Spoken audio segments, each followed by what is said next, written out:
Are you gonna do a welcome back song? Welcome. No, dude, Do it was it. a one-time thing. You're God pressuring damn me it. now, and it has I to miss be it. just flourish from my body. It was one time, but it was a spectacular time, It was. and I've missed it It ever was. since. And now you refuse to sing. Yeah, but it won't The be as people- special now. The people want to hear the song. In I- fact, if you want to hear Nick do an intro song when we come back on, please drop it in the comments. God damn it, dude. It's happening. Welcome back, like Mr. Carter. Welcome back.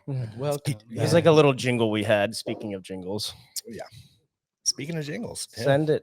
Send Jingle it. juice, You, that's yeah, right. you just announced it, huh? We did. We can get into that, but first I want to Do it. introduce Mr. Darin Decker, who's our live guest here. First guest in a while. First guest in a while, yeah. Darin Decker, VP of Sales over at Kaged Muscle. Yep. So thanks for coming on the podcast. I'm sure we'll dive into some supplement-related stuff. At some point. Life. in Masculinity. general, masculinity. Yeah. Exude masculinity. I don't know if anyone knows that about me. Yeah. I think they can see that on the podcast. It's the mustache. It's right through the camera. No, and I'm excited to have you on. I know Spencer Lynn brought you up a couple times. Spencer and me go way back. He actually helped us formulate Daily Essentials. Didn't know that. That's awesome. And he was my sales rep that sold me IXOS, which was our prebiotic. Yep. No, sorry. Yeah, our prebiotic for that formula. And we just kind of stayed in touch, and he's That's just so an funny. awesome dude. That's the one. That's like one of the two products that I bought from you for Black Friday, Cyber Monday. Was that Daily Essentials? Yeah. Oh, dude, it's a great product. It's a great product. It's Amazing awesome. product. And yeah, thank you for the support. Do we have some questions that people fucking? We do. Yeah. Let's jump I was into gonna those say. if you're still around. Yeah. But, I think let's people, check it out. I think So- People, is this live? No, we haven't done a live one yet, but we have the capabilities we now do. to. And we're gonna start doing live Oh, where sick. people can like chime in. I like that. Yeah, it's dope. But Yeah. Stiggs McQueen says, thanks for mentioning Cody Alford. Yeah. I did pick up Nick Lavery's book. Thank you, brother. Nick Lavery, like I said, he used to be on the UXO team. Amazing individual. He's actually dropping his own supplement line here pretty quick. Oh. So Nick Lavery, fucking amazing dude.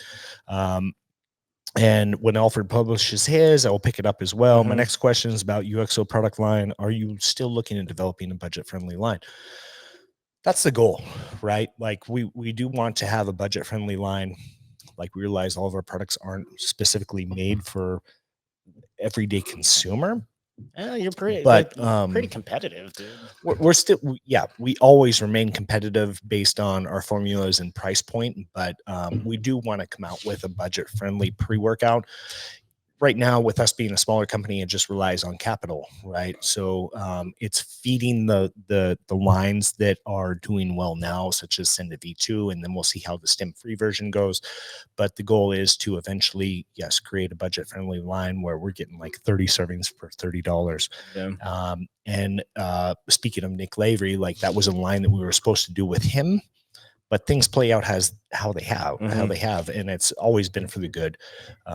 But yes, we will see that. Yeah, but even like for Sended V2, a couple, what was it, like 6 months ago or whatever, you were transparent and you were like, ingredients costs went down, so we are going to drop the price of Sended V2, and you're not price gouging people, which is incredible because most companies would be like, yes, more profit. You know what I'm saying? Like, okay, we can keep it. Ain't nobody going to know if we just keep, people are buying it at this price point. Like, Yeah, we always try and be as transparent as we can. And that was one of the biggest struggles I had, was going into COVID when we saw the rapid increase in price in protein and creatine, having to raise those prices on you guys. But now as that we're starting to see them subside or come down, it's like we're trying to offset that for you guys, especially with inflation and everything that's going on in today's society.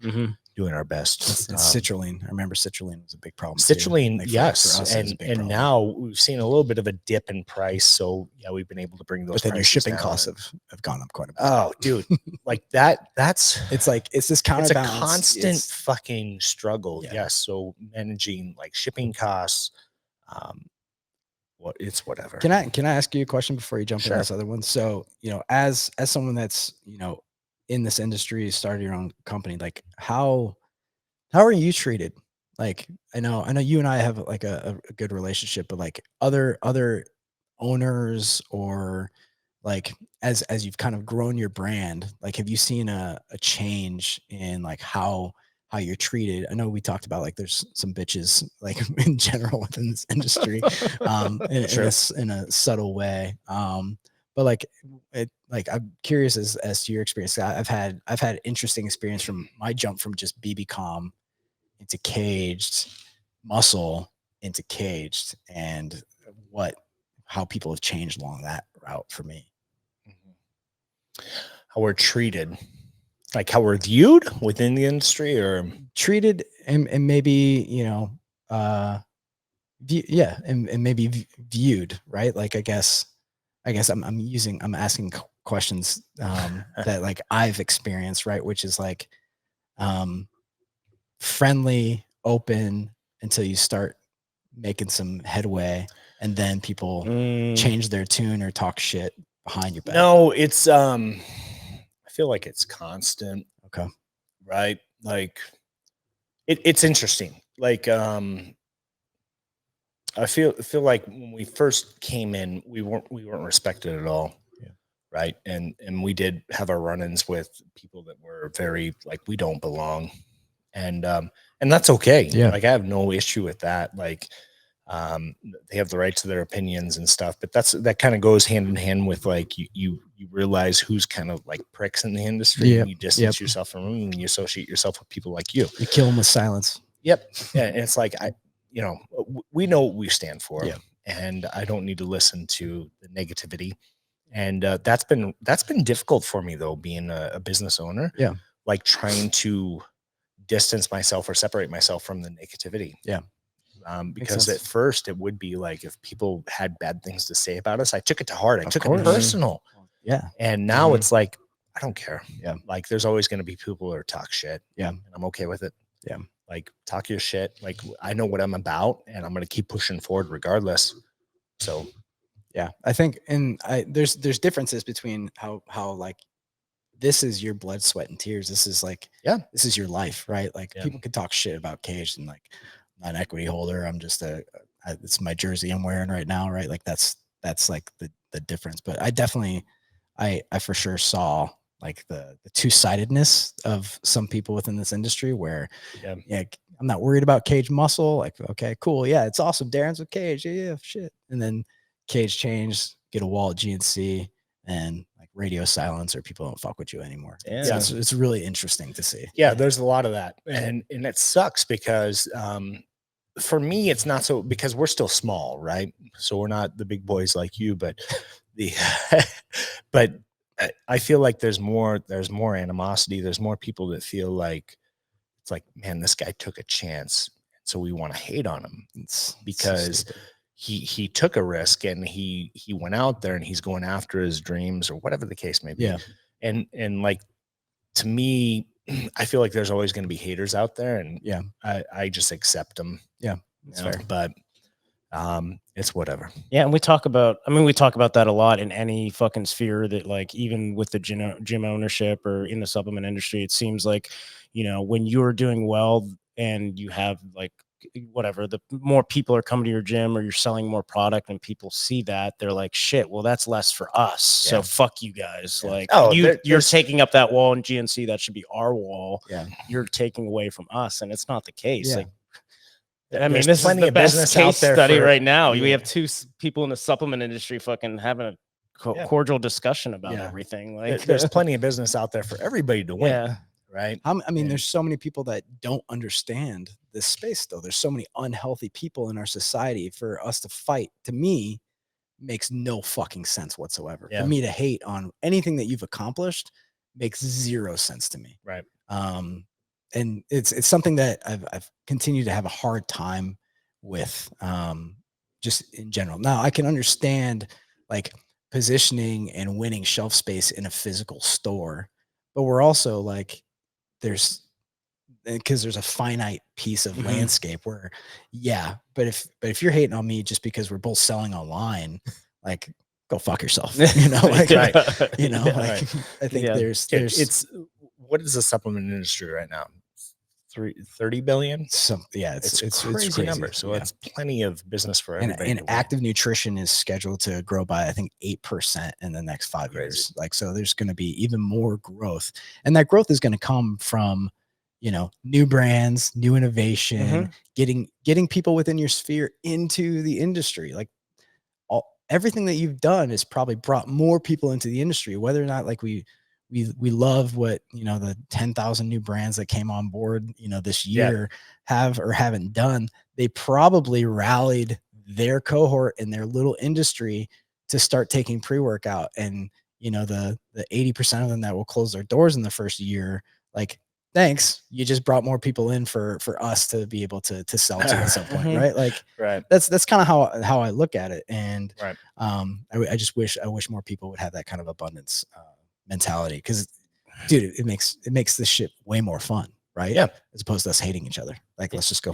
Animosity let's sell some pre-workouts. Let's talk about how we won on Black Friday, Cyber Monday together. And, and share knowledge to grow the space. Like, I don't understand. I've never understood that. And there could be mutual respect for both companies, and it breeds competition. Competition is fucking great, dude. For sure. Whatever it is, like, dude, it kills stagnation, it kills complacency, like, and then you can build on each other too, because everyone's looking at everybody in the sphere. Like, I need to see what they're doing. Ooh, that's cool. Like, they're doing that. That's really innovative. And maybe it kickstarts your company or whatever you're doing to be like, ooh, I think we could do it something different, or something just pops for even a new line of products, and it just keeps building on each other. And guess what, dude? And if you then you have these companies that are fucking scared because they are complacent. They're like, we're not going to fucking change. But like, I don't like that innovation. Like, I don't want you guys to fucking overcome us. You can't it's win. Like, it is the competition. There are going to be losers in the competition too. It's the issue always of tribalism, right? Yeah. Like, it's what it always boils down to is tribalism. My brand versus your brand,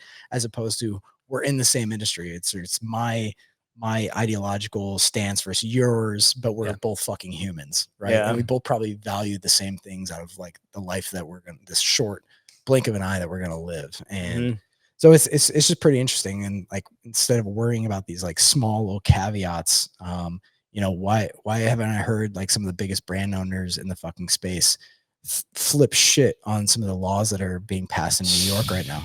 Yeah. Like, where the fuck are you? Like, this affects you. You have a voice. This affects you. This can cascade and affect the entirety of our industry. Where the fuck's your voice? Yeah. Like, you're powerful. You have, some of these guys reach what, billion people on TikTok per month. Some of these brands, you can't stand up and let the young people who typically voice their opinions online rally behind this craziness of cutting creatine and protein out of 18 and under year olds diet. And you're going to charge all of us for having, ID requirements for shipments now. Like, let's go, guys. Like, step up. I have 1,300 followers on social media. I can't do shit, but some of these other brand owners are different. They're just fucking silent and basking in their, big trucks. Their wins.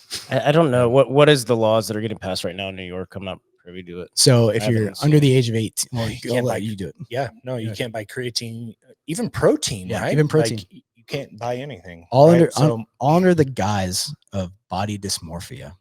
Oh my fucking God. So it's pretty bad. Like, because, I've had, and I've caught heat over it from talking about like underage people taking pre-workouts, and like, I don't condone it. Like, you're going to do what you're going to do, but you probably shouldn't take pre-workout just because you're not fully developed. But creatine, protein, stuff like that is all natural. It's found in a lot of the food groups you eat to Kaged. So, those are two of the most common sports nutrition ingredients that you should be able to take as someone under the age of 18. But they're trying to pass it like, no, you cannot. Well, you can't. It's done. Oh, it's already done. It's done. I didn't know that. It's done. Like, it passed at supply side. And it's stupid. So you have to have an ID if you went into a store and if you just want to buy protein creatine powder or creatine. Creatine, which is the most researched supplement ingredient out there, right? With tons of amazing benefits, and you can't buy it unless you're 18. And they're saying it's because of body dysmorphia that they passed this law. Legislation was pushed through, and then there's other states now that are trying to mimic what the state of New York did, and so it can be a cascade if we don't work, if we're not together. Vocal. Seems like a fucking farce, dude. Seems like there's something behind the curtain, because if they're pushing it like body dysmorphia, isn't that going to help body dysmorphia? Like, protein and creatine is going to help when you're working out. No, And like, you know, when you start looking at yourself in the then mirror you're because like, you're I'm working not out, you have big more body enough. I dysmorphia. need more. I mean, it's chaos to me, and I mean, we're so freaking lucky to live here. Like we just are. I mean, I'm from Illinois, like Chicago, Illinois. And it's The so, most corrupt dude, it is bullshit in so the world. Illinois' fucked. legislation, the gun laws in fucking Illinois. Because my buddy lives in Illinois. He's at Scott Air Force Base. Okay, yeah. Real, North and Dakota. dude, the laws that he has to abide by down there, They're crazy. Like that was one of the first things I did when I moved to Idaho. Was I went and got my own firearm. Yeah. Right? Like in Illinois, you have to apply to the state, and you have to wait for your FOID card, and that can take sometimes. I think during COVID, I think it was over a year waiting period. Like crazy. because people are like, oh, I need to probably have something to protect myself when all the shit gets crazy, and they just couldn't get access to it. And so I'm so thrilled to be here with you guys. Yeah. By the way, speaking of Boise, Idaho, and I'm sure we're going super long today. This is a Joe Rogan cast at this point. Hey, I'm into it. We need to bring back the Boise Fit Expo.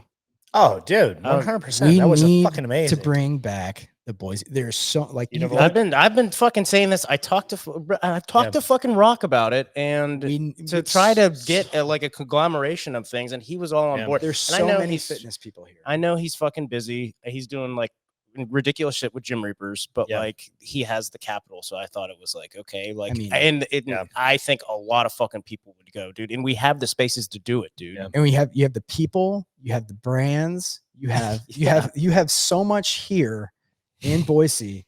Dude, this fires me up because I've been saying this for fucking years. I was thinking about this on the way here. I'm like, there's no way I'm leaving this podcast without dropping this. Like, we need to have that back here. But yeah, dude, I've been saying that fucking I've told you how many times, like I want to do like a big expo because we have the resources, the people, the fucking companies to fucking do it. It's just everyone's kind of everyone's doing their own thing. I understand it, but the Black Sheep Collective can rally the troops to put together a board that can put this together. Yeah, I'm confident. I know. This is it. This is my statement. This is what we're doing. I'm in 2025. I'll be on the board. I can do the fucking powerlifting, strongman, Highland Games, CrossFit board member. Dude, we could bring in the animal guys to come back out here. For sure, they would come back out. Of course. Next question. To you guys. So Ryan, the problem child, Black Friday fatigue was 100% real this year. Yeah. The number of notifications, emails, and text was overwhelming. I doubt I opened even more than a handful of emails, and only from companies I expected to spend money with. And yeah, that's what we talked about last time. Like, I actually felt guilty because I'm associated with other companies like Gila Mix, I'm Lost and Found, and it's like I had to push out this content, and I love those companies. I die for them. And then we're even doing our own. It was like some found. What's that? I want some Lost and Found. Lost and Found energy. Yeah. Have you tried it? No, I haven't. We're out. We're out. I'll get you some. It's good. I've heard great things. It's really good. Yeah, they're good, but yeah, I just felt the same way. I felt like there was just so much. Even just look at my own inbox, it was email after email after email from every fucking company. So definitely felt like Black Friday this year was more aggressive than it's been in years past, and I think that's just because they were expected to be down this year overall from shopping, Black Friday shopping, but well, they got hammered with it so fucking early, dude. It was like not even November yet, and I was getting fucking emails. And there was companies we talked about that like opened it up on 1 November. Kaged did. Kaged did for sure. Yeah. We opened it up. I think it was like the day after like Halloween. Yeah. But the only reason for that was because we had opened up like a November 1st one last year that our digital team is trying to grow year-over-year growth because we are seeking investment, and so you have to have growth year-over-year if you're seeking investment and a good story to tell. So yeah, we started a little bit early. We turned it up a bit with some deep discounts on Black Friday, Cyber Monday, which fared pretty well for the company. We had I'd say 2 of our best days in Kaged history by 100%, 200% fold. So it was pretty good. But yeah, like that's those are the things that you do to get customers into your brand to buy these products, and then you try and get them in the new year with that repeat purchase and keep them for a big LTV. Yeah. But again, it was a shit ton this year. I got hit up tons. Yeah. Also, shout out to Ryan. He goes to the gym, but he's fucking diehard. He was a diehard Kaged guy. And he started taking some UXO products, but he goes back and forth. He takes, I don't know exactly what he takes, but he takes a little bit from UXO and he likes some Kaged, but I don't know like what exactly it is. But he's always wearing Kaged merch, and we can get in that too because I thought of that. Ryan, we can go to the next. Keep taking UXO. I just want you to try. I just want you to try our new proteins. That's all. Oh yeah. Then from at the Kurt Locker, also when it comes to arguing with ignorant folks, my interpreter in Afghanistan 2012 said something that stuck with me. He said, never argue with children. And yeah, and that goes back to what we were talking about. Like, I think on the last episode, we were just talking about, you know, you have to lose battles. Yeah. Right. And that's something that I've had a hard time grasping, because it's like, if I know I'm right, and I have the data to support myself, it's like, I'm going to argue you to death. Right. Yeah, like, I know that what I'm saying is correct and that you're fucking hindsighted. But what it's taken me a long time to grasp is that, like, these people that don't have the knowledge, that they haven't been in the research, they'll argue you to, it doesn't matter. Like, they're gonna be right regardless of what they know or what they don't know or what facts they stand upon. And you just have to be able to accept defeat sometimes and just like, I'm not gonna argue with this person because they're ignorant. It's just a waste of fucking time. It's a waste of time. It's a waste of energy. And I've come to accept that. And so thank you, Kurt, for messaging in. And I agree with you 100%. My wife is a meditation guide. I don't know if you knew that about my wife. wife. Cool. And so like she at one point was like the vegan vegetarian, and I'm the meat eating, like muscle bound, like opposites, like yin and yang. Yeah. But what you're describing is compassion. Like, you're compassionate for where they are in their life, and you don't need to fix that. Like, and you can just you accept it and you move on, and that's it. And that it's been I used to be like you a lot. Used to get in contentious conversations because I knew I was fucking right because I did the work and the data. But some people you also can't change, and you won't be able to change their mind no matter what you say. So never be able to. Especially that's been a online. hard lesson for me. Yeah. But I've come to grasp with it. So But I think you were coming from it in a I don't think the right word is good way, but like you were just trying to educate people. So you would get pissed that these people are just spewing bullshit. And then you'd be like, okay, I got to comment on this because you got to be uneducated. And then basically we were finding out that like, they don't even care. Like, even this education, they just don't care to be educated. Yeah. So you're trying to educate people on where they're wrong or where their fault might be, but they don't care to be educated. They just want to win the argument. Yeah. And at that point, it's like, with whatever false why am I information or whatever whatever headline that they read to say that sucralose is bad for them. Right. No. So now it's like I recognize that, and it's easy for me to just walk away. Yeah. Which is hard to do, but it is hard to do. But yeah, it's mature. It is definitely. It's a practice trait. Yeah. But man, I think that's it, man. Oh, I just have one more question because I thought of it. Yeah, I know. I'm interested in merch, like especially right? Yeah, like you have stepped up your merch game.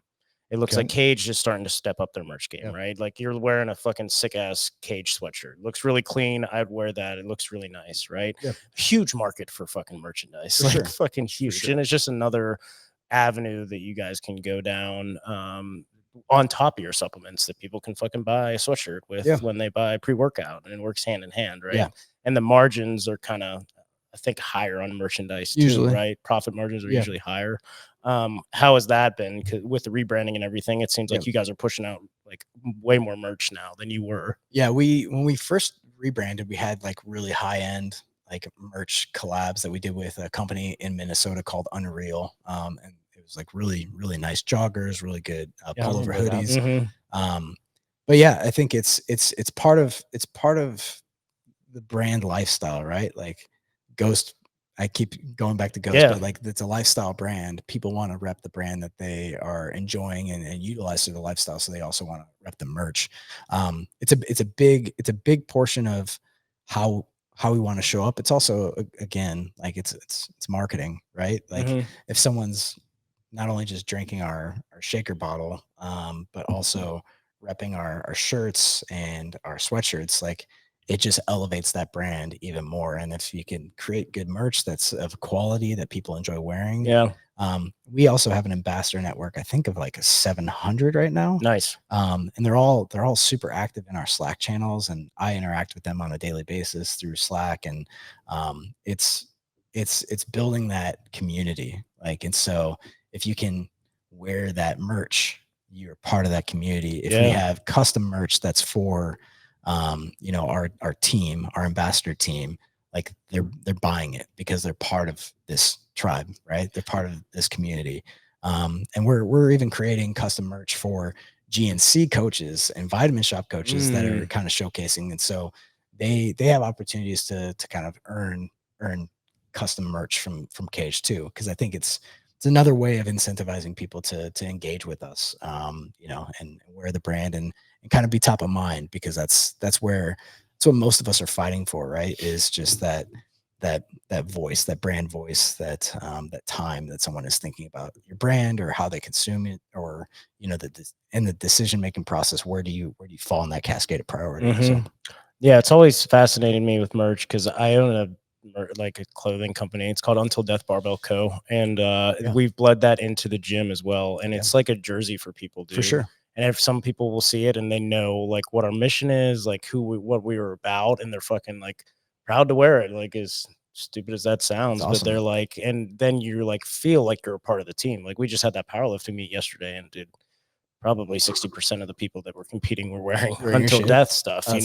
but you feel like you're part of something bigger than themselves. But it is also cool that like, yeah, you walk down the street and you're like, oh, what's that? Yeah. Kaged. Okay, cool. That looks clean. I wonder how their fucking products are, right? And it just works hand in hand, right? Like most don't know what Kaged means or what it is, or but I think more so than this, it's the tagline, right? Like the new tagline that we moved to, instead of like the standard's been set, which was the old Kaged muscle tagline. It's never stop evolving. And so that to me not only is like the mindset of the consumer that's on a health and fitness journey, it also opens up and allows us to be way more flexible in how we come to market, right? With new products. If we're evolving, can you go back to your old products and reformulate now, right? Instead of the standard has been set, that's in stone. Yeah. Can you reformulate that pre-Kaged? Not in the old mantra. I don't know. I don't think you can. But if in you never stop evolving, yeah. Can you? And I think you can. And I think it opened us up to a place to communicate and say like, hey, we're going to continue to look at the science, to look at how we come to market, to look at our flavor systems. Like I'll be the first to admit, like I'm not a big fan of like regular pre-Kaged. I think the BCAAs make our pre-workouts taste off personally. But can we come out with a product that doesn't have that in it? I think we have the opportunity to down the road, or we have an opportunity to reflavor some of our stuff. Like we just reflavored our WPIs, which in my opinion needed reflavoring a couple of years ago. And so we're going down this echelon of, all right, we can take a step back and we can look at what we have in market, and we can make it better, and we can evolve with some of the new ingredients, new flavoring systems that are out there in the world to help mask different things better, and we can move forward in a better fashion. So but yeah. Cool.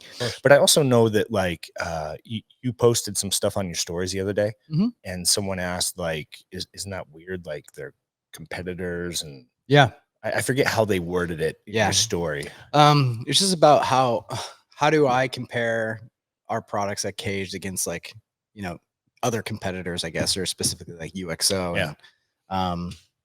And I think you and I have like formed a little bit of a relationship over the last few months, and I don't know, there's that rising tides lift all boats mentality that I've always kind of had, and I can appreciate. I'm in this industry because I love this industry, not because of the current jersey I wear, right? I've worn multiple jerseys. I worked at bodybuilding.com, and I worked with a lot of different brands, and I can appreciate each one of them for what they bring to the market and what they're doing. And I can appreciate what you guys are doing and the entrepreneurship that you have and the formulations that you come up with, and all the different products that you guys have, and in Kaged too, right? Like I jumped from BBcom to Kaged because I saw an opportunity for me to sell what I thought was a premium product into retail, and I felt like I wouldn't have to be a spinster and a marketer on a prop blend, or have to. It was something you truly believe. Yeah, you could kind of say like, Kaged does these things. Not everyone does those things, right? And as an ex-collegiate athlete, I could say we're third-party tested banned substance. Like, not everyone does that, right? So it made it for me an easy talking point and less sales and more like product marketing, which I'm way more into and think about more. Yeah, that makes sense. Yeah. I'm interested in your backstory, dude. Like, how did you get into supplements? Because how old are you? I'm 35. So, and You're 35? VP Still VP young, of bud. sales, man, that's huge, especially for Kaged, which I mean we can get into. It just seems like it's blowing up or has been. Things. But yeah, take me back to how you got into the supplement industry in general. Yeah, I want to kind of throw this out there too. Sports nutrition in general, right? Like there's a lot of companies within Tons. sports nutrition, They're right? constantly popping up too. And guess New what? ones. There's a lot of CEOs too that are out there that are in charge of sports nutrition companies, and a lot of VPs. I would consider a VP of a middle tier sports nutrition company might be a director at a Kraft Heinz. At a what? At a Kraft Heinz, like a big CPG conglomerate, right? Like there's levels to it, right? Now for my background, I was in athletics. I threw shot put and discus and hammer throw in Division III track and field, and I was eating everything I wanted and lifting as heavy as I possibly could. Like that was the clang and bang mentality, and you throw shit as far as you fucking can. Like that's what track and field is. So like Nick now. Yeah. What? Throw shit as far as I can. Just lift heavy shit. Yeah, Eat as much eat as what you you can. want. Oh, thanks, dude. Yeah. I mean, that's the lifestyle, right? That's what you dream about. And from there, I always had an obsession with kind of lifting and science. I'm really into kind of how the body responds, and I always I'm known as Husky Boy online, right? Because I'm a ex, I guess, kind of. I fight with the internal fat kid like all the time. So I kind of embody that. Like my first AIM screen name when I was like in 5th or 6th grade. AIM. Yeah. What? Go ahead. Tell the audience what that is. AOL Instant Messenger is like the first chat. You guys have no clue what that is. Absolutely no clue. Yeah, I remember staying up for fucking hours. Yeah, all night. For sure, just chatting with your friends online, and my screen name was Heavy D. 88, right? That was my screen name. Like the rapper. Yeah. And so like I was my best friend growing up, his older brother had a friend that was also bigger. They called him Heavy D. I was Heavy D Jr. Just because, in 3rd grade, there was 3 kids that were overweight in my class, me being one of them. And so together we said that we were the 100-pound club because we were all over 100 pounds in the 3rd grade, which is not an easy feat. Yeah. So we were bigger boys, and it was kind of, looking back on it, is probably really, really positive for me to have like a group of like bigger kids, and then we had like smaller kids that would lie about how much they weighed to try and be in our club, right? And we'd make them get on a scale to prove that they were 100 pounds, or else they couldn't like be with our club. And this is back when, like, you got to be over 100. Yeah, pounds. you got to be. It's a 100-pound club. You got to be over 100 pounds or you're out. And I have a joke on my sales team too, like, and I give Spencer shit a lot because some of these guys are like 215, 220, and they're trying to cut. And I'm like, if you go under 200 pounds, start looking for another job. Like I only fuck with guys that are over 200 pounds on my team. Oh, really? Yeah. And so my goal for Spencer specifically is I want him to get to the lean, beefy man cake that he was when he was a middle linebacker in Dude, college. have you seen pictures of him when Yeah. he played football? He's like He was a- 230. Oh Beast. man, Yeah. he was fucking. So Juggernaut. that's my goal for him. And I'm sure his wife would appreciate it if he put on some, some meat too. So, but yeah, so that's kind of, this is a long-winded backstory. Mhm. I apologize, but it all started with me being kind of overweight and then going into college, getting into lifting and fitness.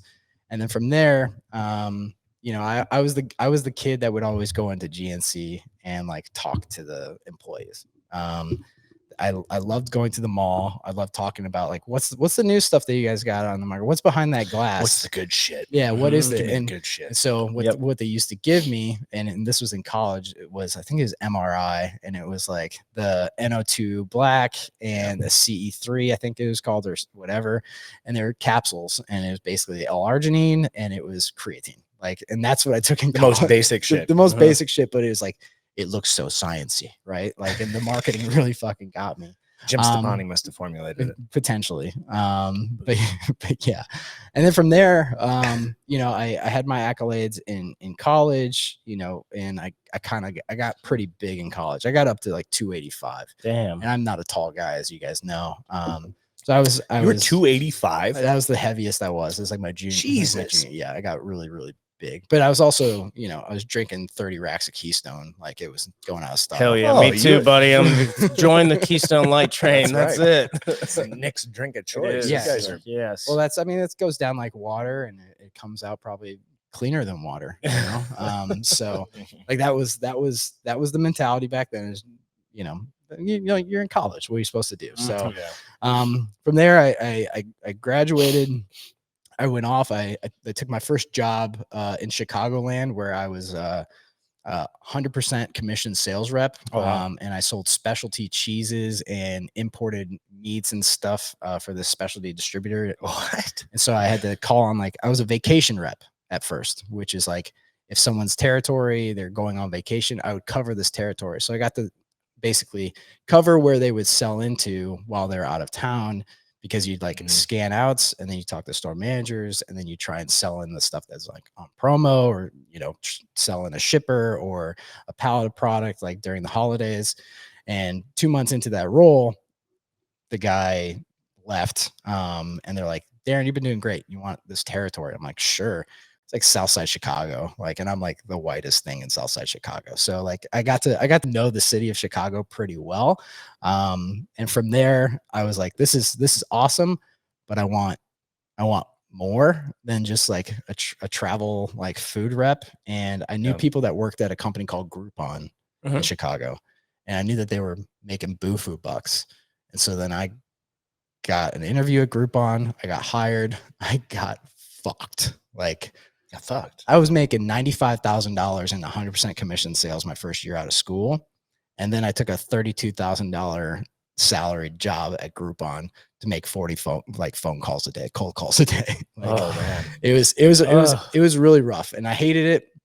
And I did it for about a year. And then I heard rumblings of them launching a products division. And so Groupon had their Amazon marketplace model in their back pocket, because they're going to launch it right before they IPO'd to make their top line just freaking skyrocket, because they knew that they could.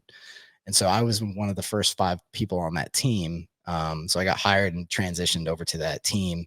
And we went I was there for 2.5 years, 3 years. I saw our first 5 employees. I saw the first send of our first email. And that skyrocketed to 300 people in that division within like 2 years, like massive growth. We went from 0 to $1 billion run rate within that piece of the organization really, really quickly. And I started off as just a sales guy. And then Amazon executives came in to build out the team. And then I was in charge of toys, kids, and games. So like I used to go to the New York Toy Fair, and I was the guy in the office that was flying helicopters around people's heads, like, and shooting Nerf guns and shit. And then I was still very much into fitness. And so I was still lifting, still reading bodybuilding.com, like articles and all that fun stuff that most of us did. Yeah. And I saw the growth of bodybuilding.com, of course, online. I saw Amazon was entering the space. And I'm like, why aren't we selling supplements? And I was like, I buy my supplements online.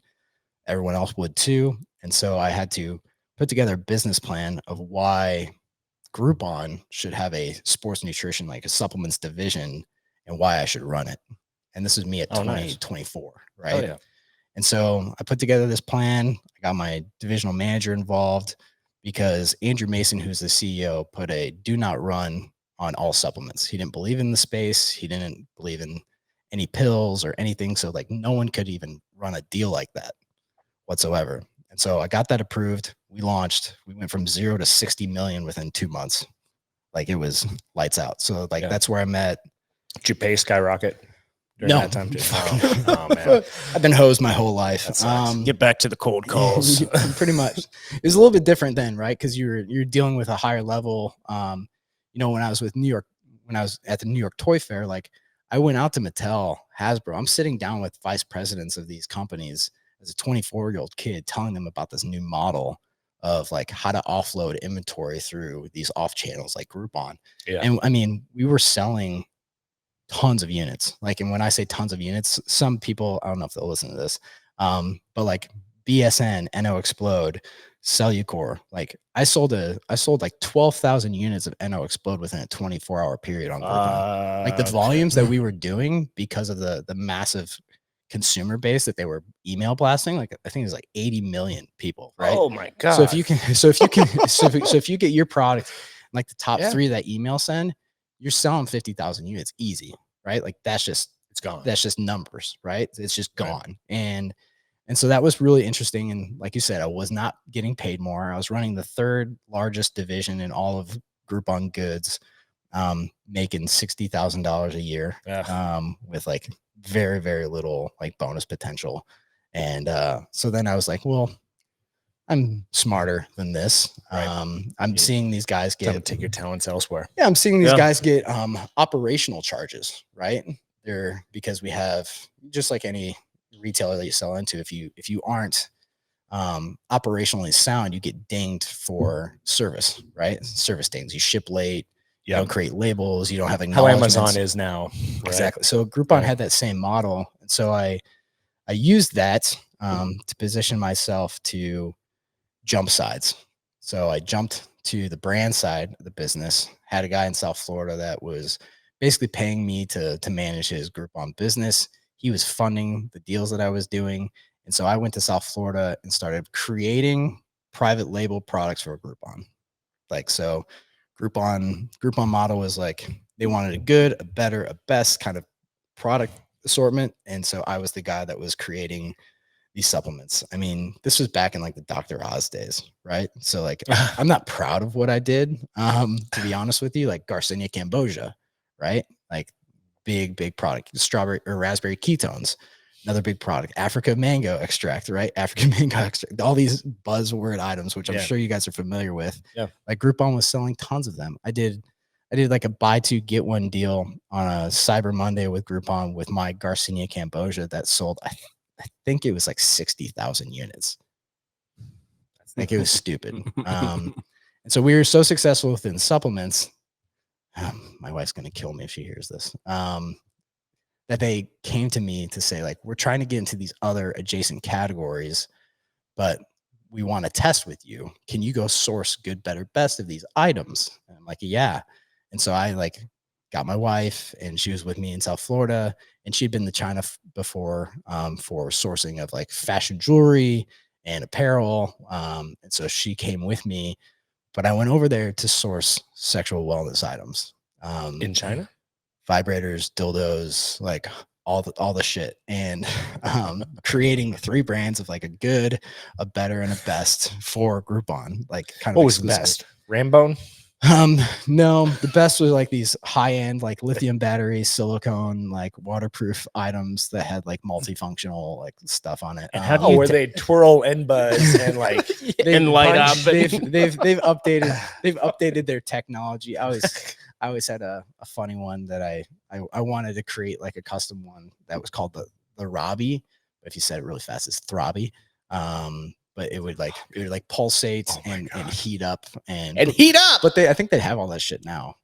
Like it was supposed to heat up, or like it got moving so fast that it's like the engine was just on fire. It was supposed to warm up as if, a regular, hard Peter would, right?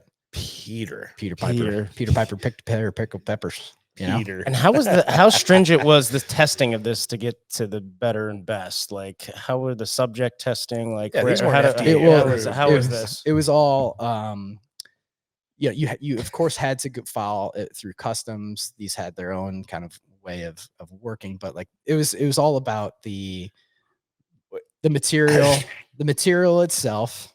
And there was no testing. That's what I was gonna say. I think Nick's saying like I tried to. that one was good. It's all but this one was confidential. way I tried to better." skim right past it, but I mean, dude, Valentine's Day, a BOGO deal on those like that we did on a throbby. No, on a jackrabbit. So I had one that was a jackrabbit, Jackrabbit. and then one that was a dolphin, and we did a BOGO free. And yeah, 24,000 units. A dolphin?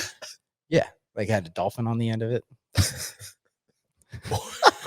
We'll put it up. We'll put it up. We'll show a picture of it for the audience. Yeah. Don't worry. If you can find one. So Dolphin. So I got into sourcing abroad and all that fun stuff, and like really enjoyed creating product. Like I love the manufacturing process of creating a product, creating brands. Like that was super fun. But I still, of course, had my passion for sports nutrition in South Florida, and I actually repped PJ Braun and Aaron Singerman's Prime Nutrition brand for a hot second. Not Blackstone. Blackstone Prime Nutrition, right? It had, that one was like a flash in the pan. That was like their like, oh, we'll make a more straightforward, like I think that was like their first like Redcon like trial, right? Like these would be cleaner products for the market, right? Like they're more generalized. No dust V2 and shit. Yeah, nothing too crazy in that. So I repped them to Groupon for a couple deals. It didn't really take. And then Groupon had this massive demise, right? Like they had so much product on site, right? Where unless you were paying top dollar for those email blasts, you weren't getting the volumes that you used to, right? And so they were letting anyone and their mom basically sell on their site. So they went from, when we had the heyday, maybe 1,000 SKUs, like the good times that you might have at like a Costco with the volumes, where now they have 50,000 SKUs. And so your volumes automatically go down because the choices are expanded, right? So it's like throwing your product up on Amazon now. Like there's a million choices, right? Yeah. So I saw that happening. I withdrew from that organization. I actually had a falling out with my investor and refused to do really any business with anyone from South Florida ever again after that. And then I moved back to my hometown in Iowa, and I was like, all right, well, I love supplements. The space seems kind of iffy, like from where I was standing. I'm going to go to a more regulated space. And so then I got into pharmaceuticals.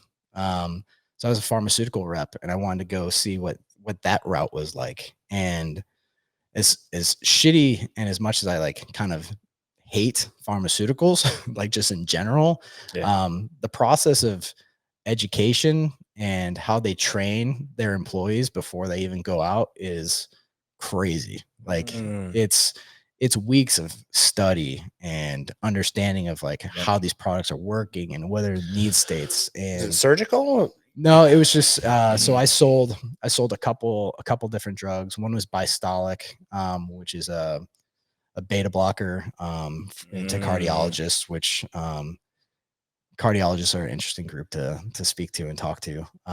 But it also working in that industry sharpens your game from just an intellectual conversation standpoint, where you have to level up to just a different place when you're having conversations. Plus these doctors, like they're being hit up by sales reps all the fucking time. So it's like you have to find a way to really get in there, get their attention. And it's no lie, like you can do that by catering lunches and that was a kind of running joke I had with my friends, is like, I'm a certified caterer.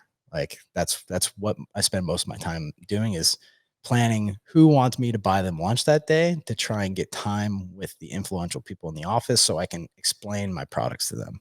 Like that was kind of the goal. Now, is it true that doctors can get a cut if they sell those pharmaceuticals? Is that illegal? That is illegal. Okay. Yeah, that is illegal. Where doctors can make compensation from pharmaceutical companies is giving talks or these dinners that the pharmaceutical company will sponsor. So essentially, you can invite doctors, nurse practitioners within that area, and one of the doctors you can pay to kind of talk about Be the spokesperson be, almost. be kind of the spokesperson in that tiny little group of influence, Mm. and they would make money for talking about the drug, the effects that it had on maybe their clientele, and the outcomes data, and just kind of being a little bit of a spokesperson like locally. But outside of that, like I think you were even like, I don't know specifically if they could only do that like so many times, like with maybe a specific organization, but I know I planned a couple of those too. And the doctors, I didn't really do a lot of that with the cardiologists. I also called on a lot of GI doctors for a product that we had was called Linzess, which was for IBS. Linzess was IBS C, so for constipation, and Right. it basically a lot of doctors gave it to patients before they had to come in for a colonoscopy because it was really good at just clearing you out. Yep. And then I also sold a drug called Namenda into neurologists and kind of sometimes sleep docs, which is like a basically increases acetylcholine in the brain, and so those conversations specifically were my favorite because I was really into nootropics at the time. I'm like, well, why the fuck couldn't you use a natural product to increase the acetylcholine in someone's brain, especially from like an Alzheimer's perspective or dementia? My grandma had dementia pretty bad, and like I tried to give her a couple nootropics to try and like do some stuff Reverse too. it, or stop it. Try and just stop it, right? Like that was the goal. And I had some really interesting conversations with them about, you know, where how they even the tests that they do to even say that someone might have Alzheimer's is, are pretty basic, like really rudimentary, like drawing a clock, and drawing an analog clock with hands and doing the time. Like that would be the test that they do to kind of figure out if someone was like having some cognitive issues. But yeah, so that plus me listening to a lot of podcasts as I drove, got me kind of re-engaged into this sports nutrition arena. But at the same time, like I had applied for jobs at bodybuilding.com for years. Yeah. And never got any callbacks for years. That's probably a good thing. And so, again, this is a crazy long story about myself. No, so it's I apologize. good. I like it. We've been going down cool avenues. Yeah. From sex toys to our doctors paid off. Well, here we go. I'm coming back to the dicks. Hell yeah. So That's what after the audience- pharmaceuticals, I was like, well, I want to make more money, baby. But I also really like product development. Like, and so like, all right, what do I do next? And so my wife was up in Chicago working. I was back at my hometown, and we had like long distance. You guys were married? She wasn't my wife yet. Yeah, she Okay. was my girlfriend at the time. And so we found out that we were pregnant. Oh, And so I was like, well, looks like I got to find a job up near you. And so my company for pharmaceutical liked me a lot, and they were offering me a territory in Chicago again, like Southside Chicago territory for pharma. And I'm like, I think I need to change. Like, I don't want to cater anymore. And so then I worked for a company called Medline, and Medline Industries is probably one of the largest privately owned distributors of medical devices and just product in general in all the United States. I think they do like $2.5-3 billion in sales. And I got hired on as a product manager for Foley catheters. Yeah. for what? Foley catheters. Do you know what a Foley catheter is? Well, it's a catheter, so it's going inside the wiener. Do you know what the Foley piece of it is? I'm So, afraid. So a Foley catheter is the one that goes into the urethra through into the bladder, and then you fill it up with saline water. So there's a little basically balloon on the inside. So when you gently tug it back, it keeps it into your bladder. So that's Foley catheter. And so I was in charge of a program there called Erase Caudy. catheter associated UTI. And so this whole kit of how to aseptically insert a Foley catheter. And I was traveling like no one's business. I have 2 patents because of that job that I had on like leg securements and bag flow, because sometimes those bags can get a little airlock in it from urine, and nurses have to manually like lift the hose to get the air to drain out and like pull the urine from the bladder. So is crazy interesting, right? Like, and all this is like about the body and health. And so I'm kind of a little bit of a nerd when it comes to this stuff.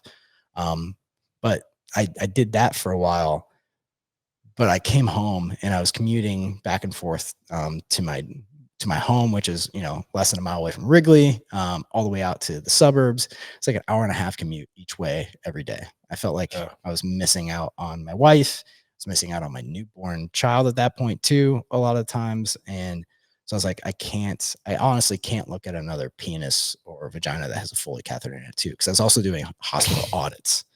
And in a hospital audit, you audit the entirety of the hospital. So anyone with a Foley catheter, I would have to go in, get a nurse that's on the floor to walk me in, get approval from the patient for me to examine their Foley catheter, make sure it was secured appropriately, make sure it was on, make sure it was cleaned. And I'd have to do an audit for the hospital. So I've seen tons of dicks. Like, I don't know of another man that's seen more dicks than me.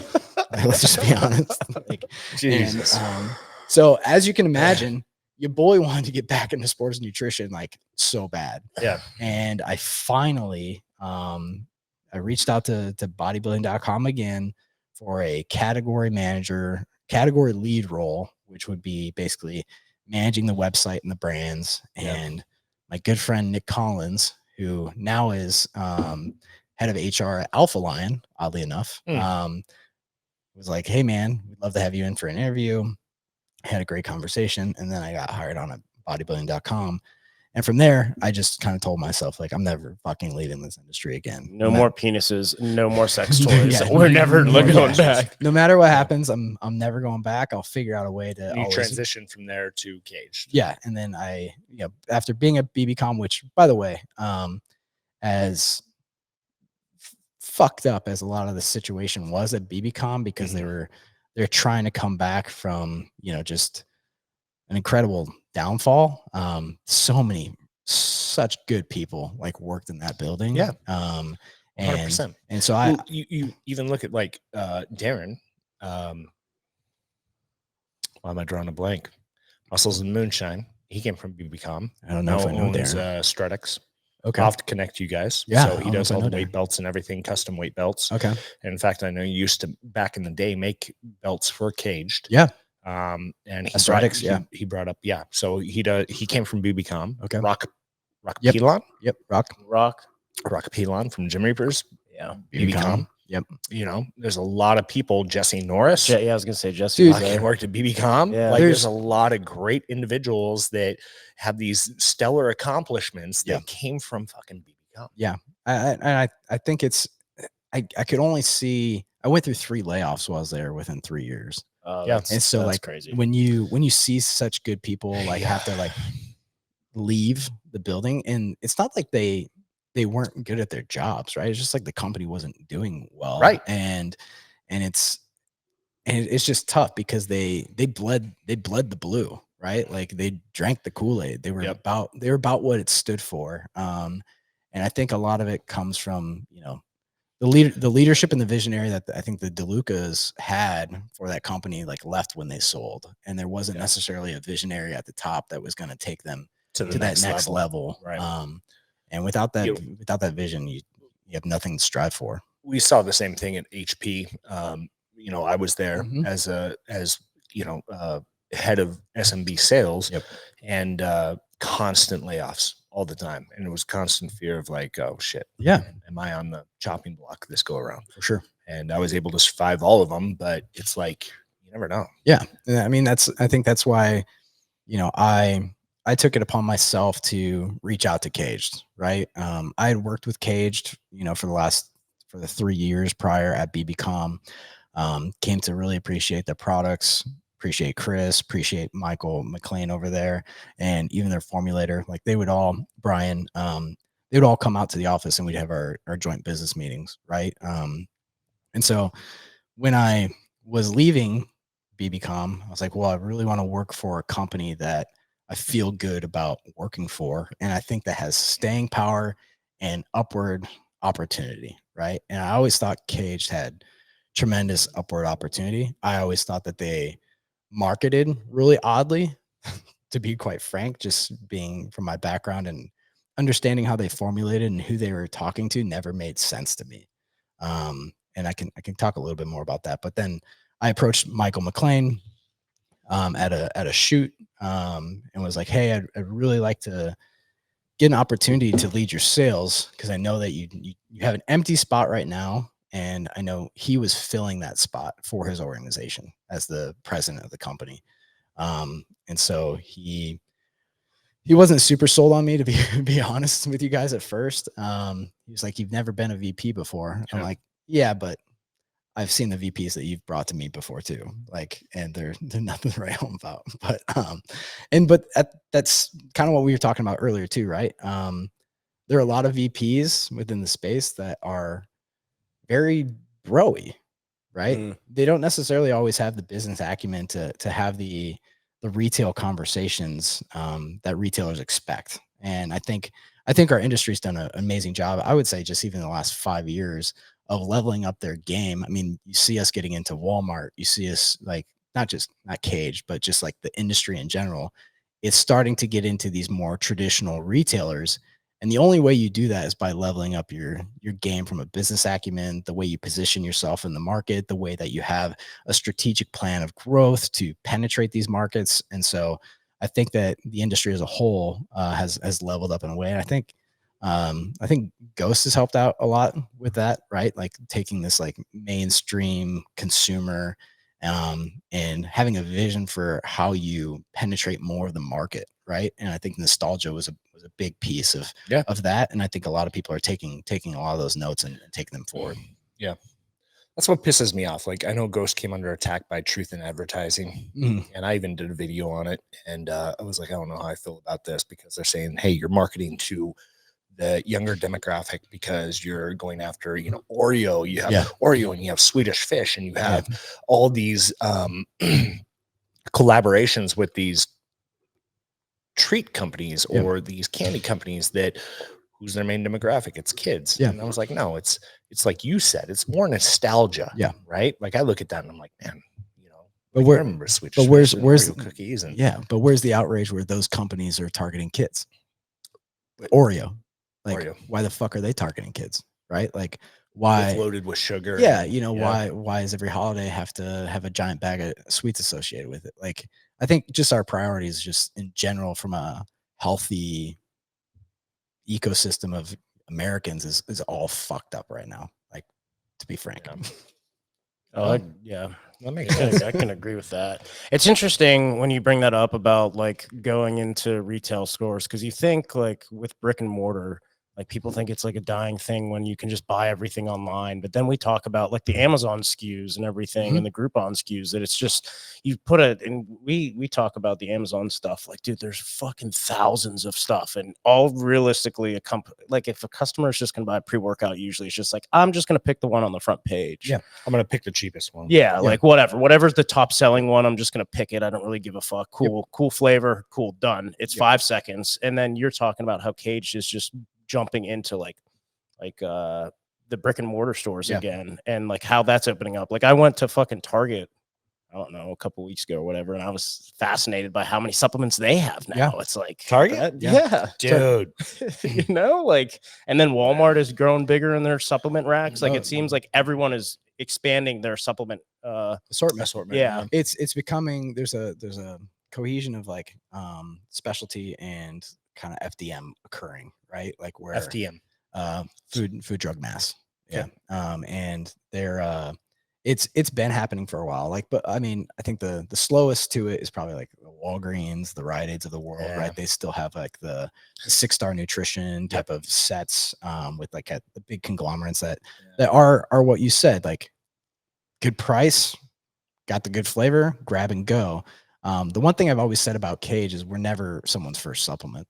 Like, and if we are, then that's surprising to me. And like, wow, you really value education, right? For me, I always consider Kaged as probably someone's like fifth or sixth like supplement that they've tried because they've gone down that fitness journey. They understand more. Right.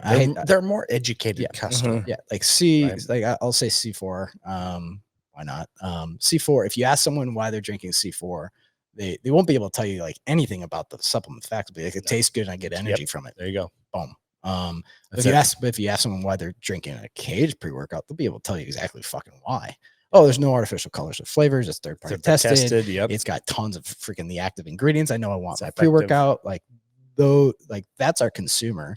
And so I think with what I'm trying to say between FDM and specialty is that there's an educational thing occurring still. Right? There's a lot more that needs to happen, of course, but that's why we have guys like Ben at Price Plow that are doing a lot of good shit in the market. But the consumer is more educated even at Walmart than they were 10 years ago. Oh, absolutely. So that's 100%. why like I think that there's even more opportunity for brands to enter these spaces because those consumers, if they don't have the product that they want in those stores, they will go to Amazon. And so then these buyers are going to have to adjust their sets to make up for like the consumer your gap in educational products that they actually have on the shelf. So yeah, I think that it's important though, like you said, because the only way people become, you need spokespersons out in the supplement industry to share the knowledge. Yeah. Right. To get people more educated around the products. Yeah. And I feel like we're seeing more of that within the supplement industry space, which is good. And, you know, even individuals like KJ Performance, like Conlon doing his reviews and talking about products and breaking them down. Chris Gethin, right? So he's no longer at Kaged, but he's been a great spokesperson for the industry, not just for Kaged, but for the industry and for sure helping people understand products and how ingredients work. By the way, this one's Chris. I do miss you. Just so everyone's clear. I do. Cheers to Chris. Cheers to Chris. I do. Yeah, he's a tremendous guy. He's so fascinating. He's so fucking interesting. He's just a character, dude. And I think that was what was unique about Chris, right? Yeah. Was he's a polarizing character. He's just an individual. And because of the accent, like he's just the perfect storm. Yeah. The accent, you have to hang on every word. Yeah. I remember the first time I reached our out voices to Chris, suck. We talked about that before we started. Oh, dude. His voice is awesome. Yeah. Yes, you can. So I remember I chatted with Chris a long time ago, and we were because he goes through WhatsApp. Yeah, he does. Right? He doesn't text message or do phone calls like the regular person. He's a WhatsApp guy. It's WhatsApp. Yep. And so I message him through WhatsApp, and he messages me back, and he says, "Hey, brother, thanks for reaching out. Just hit me up, and we can have a chin wiggle." I was like, "What's a fucking chin wiggle?" And I had to Google it, and it's like, "Oh, a talk. Yeah. You want to have a talk." But that's what's so great about Chris is just like you hang on every word, and he is very intelligent, very smart individual.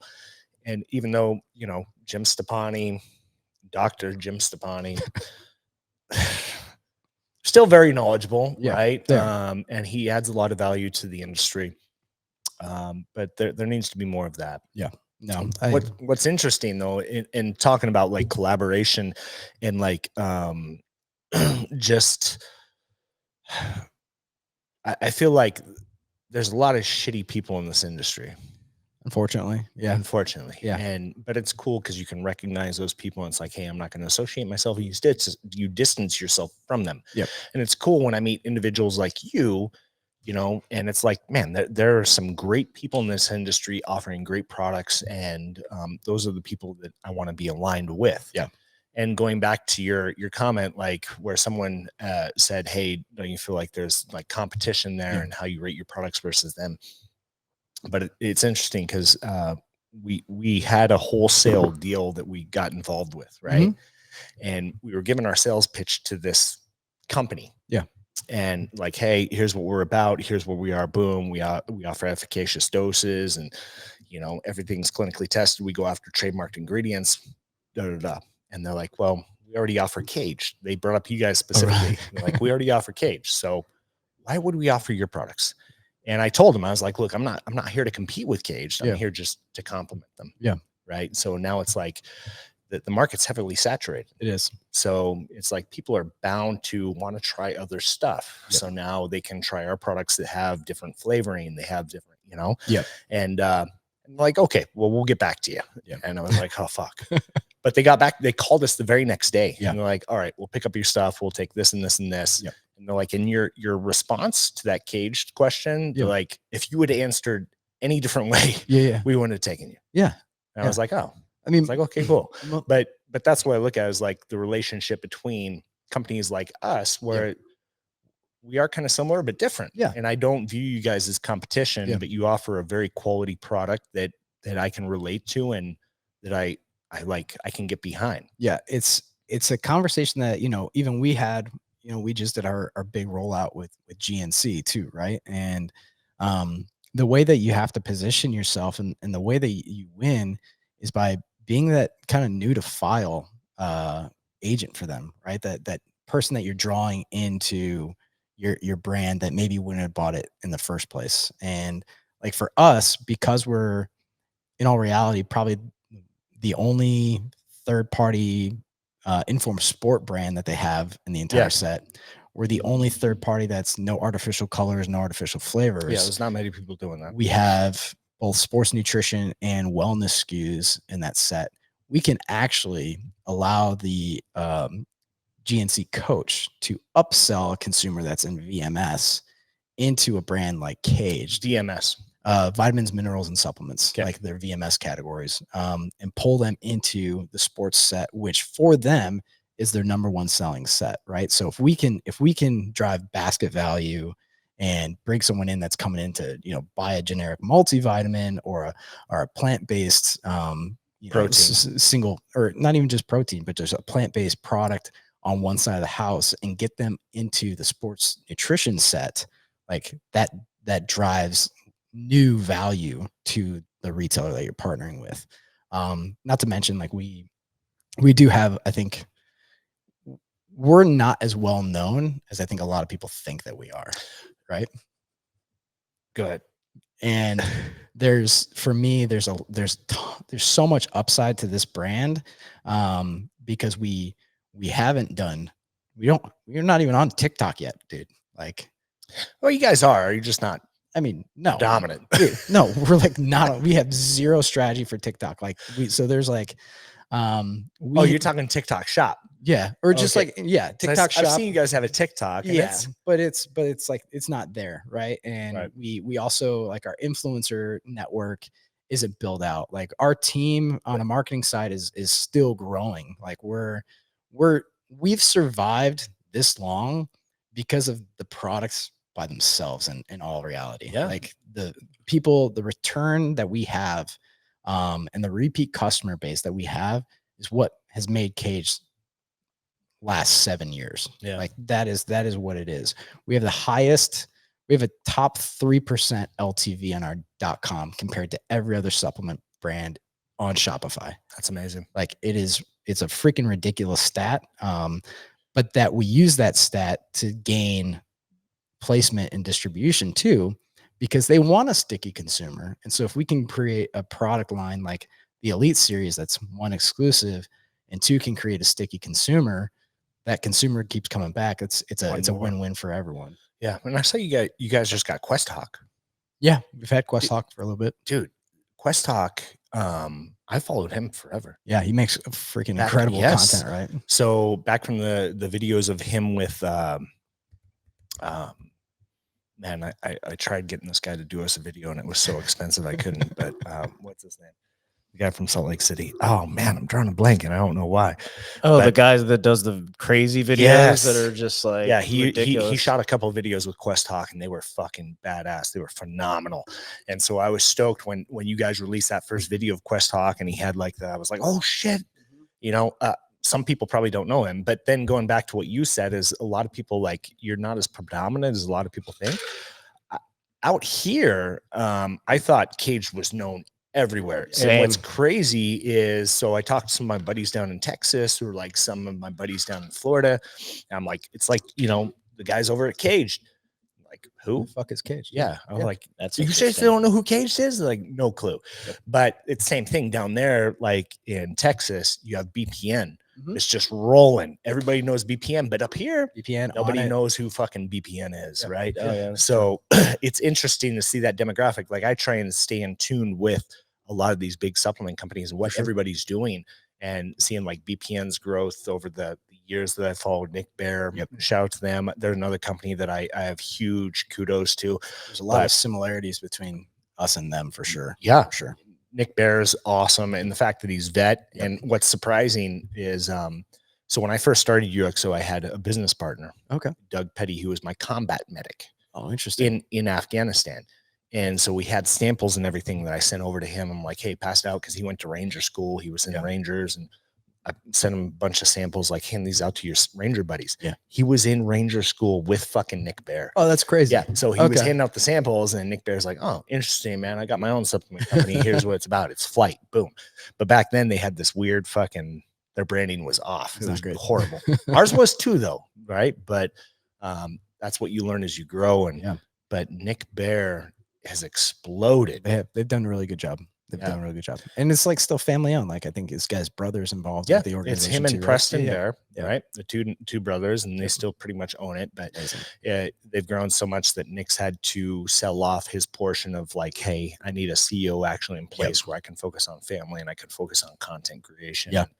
But Where his but bread and butter is. Yeah. but very rival. Like, it's interesting to see, like, you guys out here, and everybody out here knows Kaged, and Well, it's it's just trying to break through to the masses, you know. the vitamin shop here on Milwaukee is my #1 selling cage store in all of the nation for Vitamin Shop. Because Like, everybody here knows Kaged. everyone here knows Caged. And so I mean it's a big opportunity too, right? To grow the brand Caged. And I think that, like, you know, we've talked, I always wrestle with this, right? There's influencer brands and then there's like brands, right? Like, who's Ghost's influencer? Who is? I don't Yeah, know. it's Ghost. Like the brand, Yeah. the It's that brand, lifestyle the brand brand. is that voice, that priority of who they are, right? It's not face. It's not someone that's going to age over time. Yeah. It's not Jim, right? It's not, you know, Yeah. but that I think to me is It's a something lifestyle that brand. Yeah. is something that Caged needs to develop, and something that we've talked about internally and need to work on is like, how do you elevate Caged and that lifestyle and how we go about our business and how we treat our friends and our family and how we prioritize our fitness? How do you elevate Caged, the brand, into that echelon of being the forefront and focus for the consumer, right? And so I think that's the hardest piece to kind of address and tackle, but that's what we're focused on for 2024 in a big way. That's what I'm so interested in, because like you're talking about influencing supplement companies. There's a lot of supplement companies that utilize influencers a fuck ton, and that's yeah. all they do. But you take away the one person, Yeah. what are they? Yeah. They're, you know, like, and that's why I was so fascinated and interesting. And I wanted to watch what happened with Chris when Yeah. he stepped away, which we won't go into the details of everything. I think it was mutual and it was Yeah. best for both of you For sure. guys. But I 100%. was really interested to see what Caged would do, what the strategy was for Caged, because a lot of people thought Chris was Caged. Yeah. Like they're buying the product because of Chris. Yeah. And like you're saying, building now the brand of it's not about Chris. not And one Chris person. isn't even there. And you guys are fucking flourishing right now. So But I wanted to see, I have a couple questions, It's okay. especially about loyalty too, because I watched people that are fucking loved Cage, dude, loved Chris, loved Cage, die hard, never bought anything else. Yep. Chris left and they're like, but they still bought Cage Yeah. because of the product. And Yeah. I was like, okay, cool. Like that's interesting, because you're saying like, you take away this one person, they're not, we still stand by our fucking tremendous products, you know? if they listen to Chris at all, right, then Chris has always said, don't always buy my shit. Do what's best for you. Do the education yourself, right? Like that was always Chris's thing. Like, yeah, of course he was involved with Cage Muscle. But he always wanted the person to have the onus on what was best for them. And I think, like, if anyone took that for what it was worth, they would still make the decision to take Cage, right? So I think it's tough. But what you were saying earlier is like, other people outside of Boise, Idaho don't know Kaged. So the actual impacts of that split, Separation. very, very minimal. Yeah. That's what's interesting to me about Spencer being in Pittsburgh. He actually lives in my hometown. I went to high school where he lives Oh, right I had now. no idea. That's Yeah, so which is so crazy. fucking cool. It was. Super cool. It's funny because we played football. I think he was 2 years above me. I didn't know him obviously, but he played for Bell Vernon. Yeah, yeah. And we would play them in football. So Interesting. it'd be interesting to see if like my buddies knew him or whatever. But it's cool to see what he's doing in Pittsburgh because none of my buddies that still live there know about Kaged at all. And he's crushing, like I saw him down at like the South Side or like the Strip District and that kind of stuff that he's doing. And I'm like, fuck, dude, like Kaged is getting into Pittsburgh. Let's go, hometown. Let's go. You know? Yep. Yeah, it's honestly been really great having the opportunity to build a team too. You know, getting the opportunity to hire someone like Spencer, someone like Nick, who I've known and like built relationships with before I even brought them over to Kaged. And it you know, it wasn't a hard sell. Like Nick, who I don't know if you guys know Nick Karolakis at all. So he's my East Coast director. Nick worked for VMI Sports. Prior to that, he had his own. He actually was like general manager of MFit Sups, which was owned by a pharmaceutical company. Which that's how I met him. Was he was selling MFit into BBCom back in the day. It was like him and Guy Cisterino are like best friends, and so getting him on board was amazing. And then Spencer too, who I've known from, I mean, Spencer reached out to me, I think it was like 2020 on LinkedIn. Oh, really? To try and work at BBCom. And so way back in the day. So I've been connected with these guys for a number of years.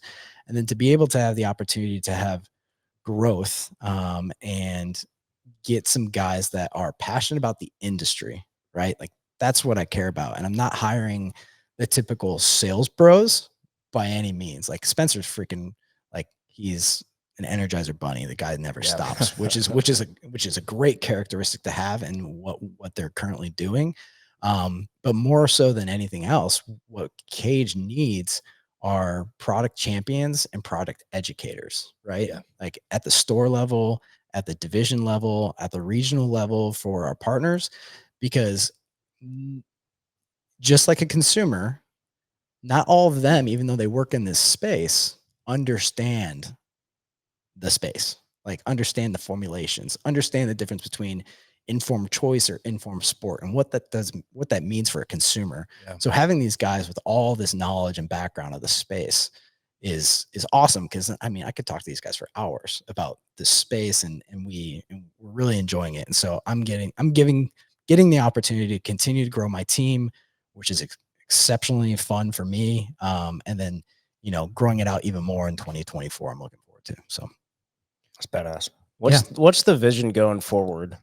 Obviously the Chris thing is pretty still recent. Like what is the vision of Kaged going forward, especially from like a sales point of view? You kind of said breaking into different markets and getting like growing Kaged as a whole, because we're in this bubble of Boise, Idaho, and it seems like everyone fucking knows about Kaged, and then you're talking about like, dude, people in Texas don't know about Kaged. For sure. Like, I mean, we have pretty good distribution here locally, right? I mean, Axiom Fitness, we're in every Axiom, we're in Jax, we're in all the GNCs here, the vitamin shops here. So distribution here's great. And then just the understanding of Kaged being founded locally is always good. And we were exclusive at BBCom when Kaged launched, right? That was their big thing. We have distribution plans, of course, to maximize our offer. Like I think the one thing that Kaged has always done, you know, I guess I can talk a little bit about the positioning of the brand too, and where I had questions while I was at BBCom about the positioning and kind of the rebrand as well. But what Kaged has always done is formulated really good products and not taking a lot of margin. And knowing the P&L, I can honestly tell you like that's true, right? Yeah. Like Kaged uses patented ingredients. We're spending money on testing on every single lot we do. We are utilizing natural flavors and natural colors, which we all know are more expensive to purchase. All those things kind of add up to a product that in all reality when sold at the same price as something else that doesn't have all those things, is going to yield less margin for the company as a whole. And Kaged has held true to that since I've known them. I never really bought it, to be honest with you, when I was at bodybuilding.com, when they're like, we can't fund these promos, like we'll lose money. Yeah. And It's then when I look at the P&L, I'm like, oh no, this is accurate. Yeah. Like and- we claim that we do, like, because we do third party testing. Yeah, of course. But our third party testing, we basically test for like DMA, DMHA, Osterine, the SARMs, Yeah, things like The that. big ones, yeah. And it's still expensive. It runs us like I think it's $1,500 per lot. Yeah. But to step into the echelon that you guys are at with the informed choice or informed sports, that's a whole different ballgame. We have to be moving. I think it's like $5,000 per lot, maybe 7, something. No. More? So you have to pay basically so it's like $3,000 a year. Okay. Just to remain in the pool. Yep. And then it's like $1,500 per product. Oh, okay. Right? Annually. So you pay a $3,000, Ask Andy. and then $1,500, and then basically every blind draw they do, because they'll go out to no, you're talking informed choice.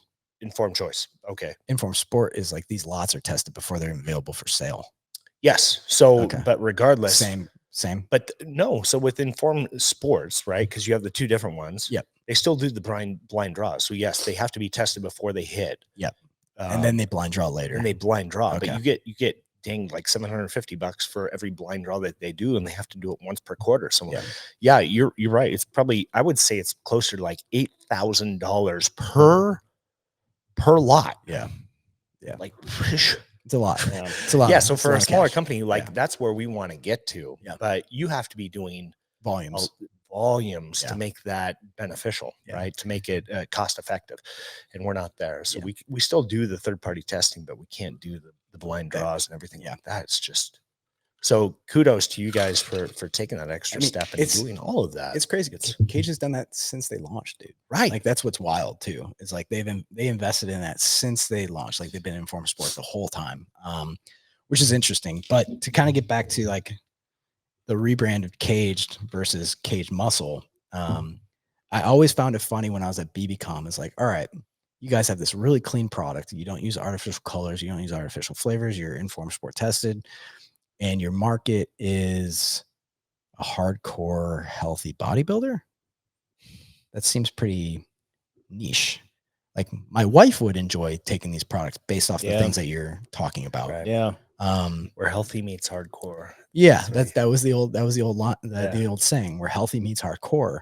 And I'm like, well, most of the bodybuilders I know aren't necessarily the most healthy individuals in the world. Probably running gear. They're probably running gear, doing what they got to do to cut, feeling like shit on stage. And so for me, that was always that kind of intellectual issue that I had, was like, I feel like you have more opportunity if you widen who you're marketing to. And my wife, I use her as a case study a lot, because you should use a 35 to 45-year-old woman as a case study in a lot of what you want to do if you want to scale and reach mass, right? Because they're the ones purchasing for most of your household. Like that's basic retail 101.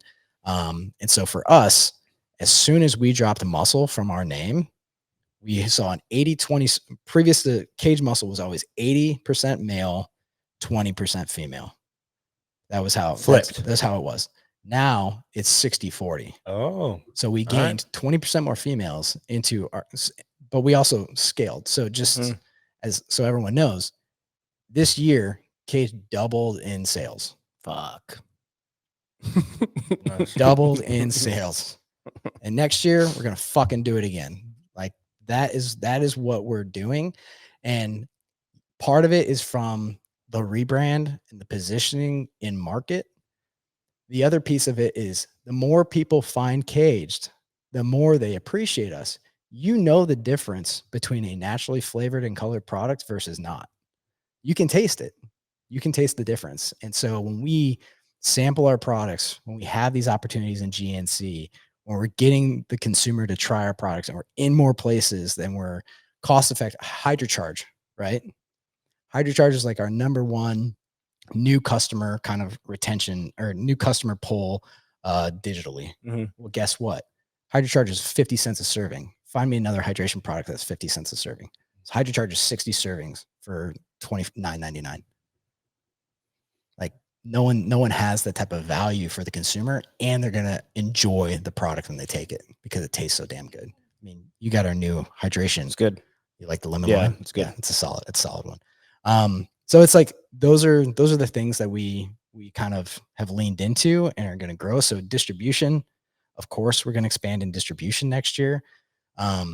We are going to drive innovation in a couple unique ways.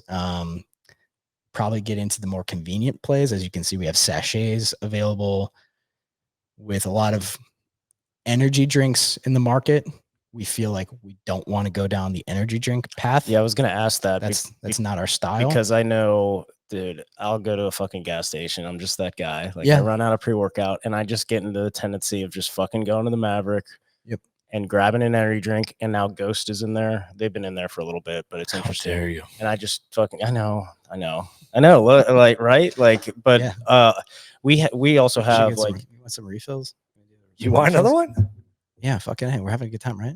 Oh my god! like this is like a microcosm of By the way, we're the space, on right? tape It over doesn't there. matter. It's just interesting to me, right? I own a gym. We offer supplements. We have UXO supplements, and then I have energy drinks that people can buy. And dude, those motherfucking energy drinks go so damn fast, man. Yeah. Like I will buy fucking 3, 4, 5 cases, and they'll be gone in 2-3 days because people are just fucking want the energy drink. So Well, that's give what me I was. shit, dude. I wanted- drink energy drinks every fucking. So we're day. seeing That's what I'm saying. That's what I wanted to see. Like in your perspective, like you just said, you didn't want to go down that route because there is a fucking influx of everything. But I was just interested to see if that was even a thing that you wanted to break into the market of gas stations and trying to get into that. Well, I mean, It's a whole different. so first, let me say, like, we're seeing it in the market. There's a giant uptick in non-stim pre-workout purchases, right? Yeah. Because people are unwilling to give up their energy drinks, but they also know that they don't want to overconsume energy or caffeine, right? So we're seeing an uptick. So we're actually expanding SKUs in non-stim next year in a unique way, both in GNC and Vitagen. Of course, like those and the flavors are awesome.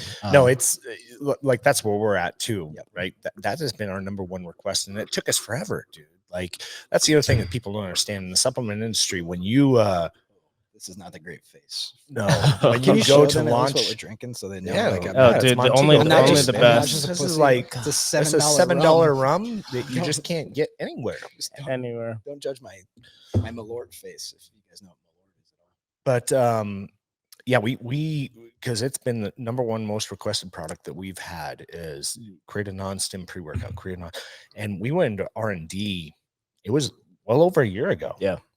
And we're finally now just launching it because it was like figuring out what ingredients we were going to compensate with. Yeah. Right. And we knew that like a lot of non-stim people didn't like the tingles they got from beta-alanine. Yep. So it's like, okay, remove the beta-alanine. What are we going to replace it with? We chose PKTP, which is an amazing endurance ingredient, but and then it came down to flavoring. It's like, how do we get it flavored just right? Yep. And I'm super picky about my flavoring. And that's why I give you guys kudos too, because we still use artificial flavoring. We still use artificial sweeteners with sucralose. Well, you guys do too. You use sucralose. Yeah, but we use stevia first, and then we finish with sucralose. Yeah.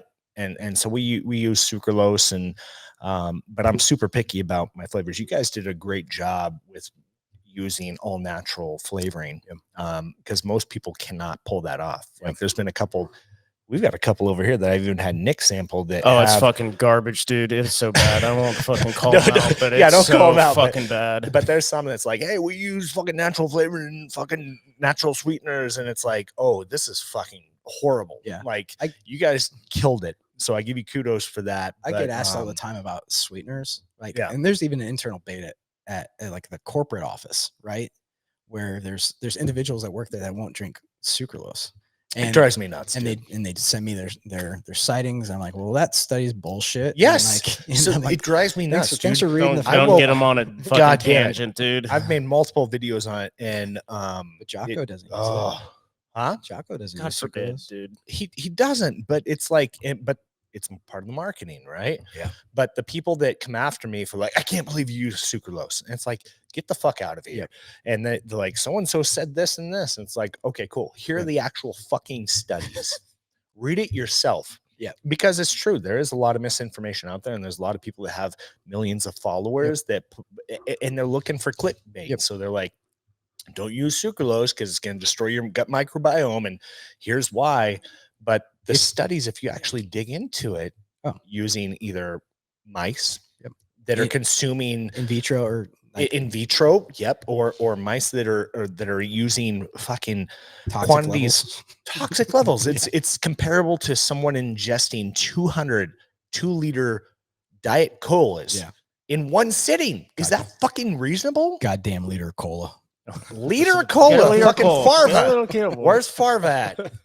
But so dude, what's his name? Lane Norton. Lane Norton, dude. He's made some amazing videos, and I just share those to people. Like, same. You know what? Here you go. Listen to fucking what this dude has to say, and he just fucking annihilates those studies. But you'll still have people be like, nope, not buying into it. I've had a couple. So I of course sit and I talk in front of like these corporate breakouts sometimes, and like divisional managers of GNC, and some will be like, oh, when are you guys plan on removing sucralose out of your items?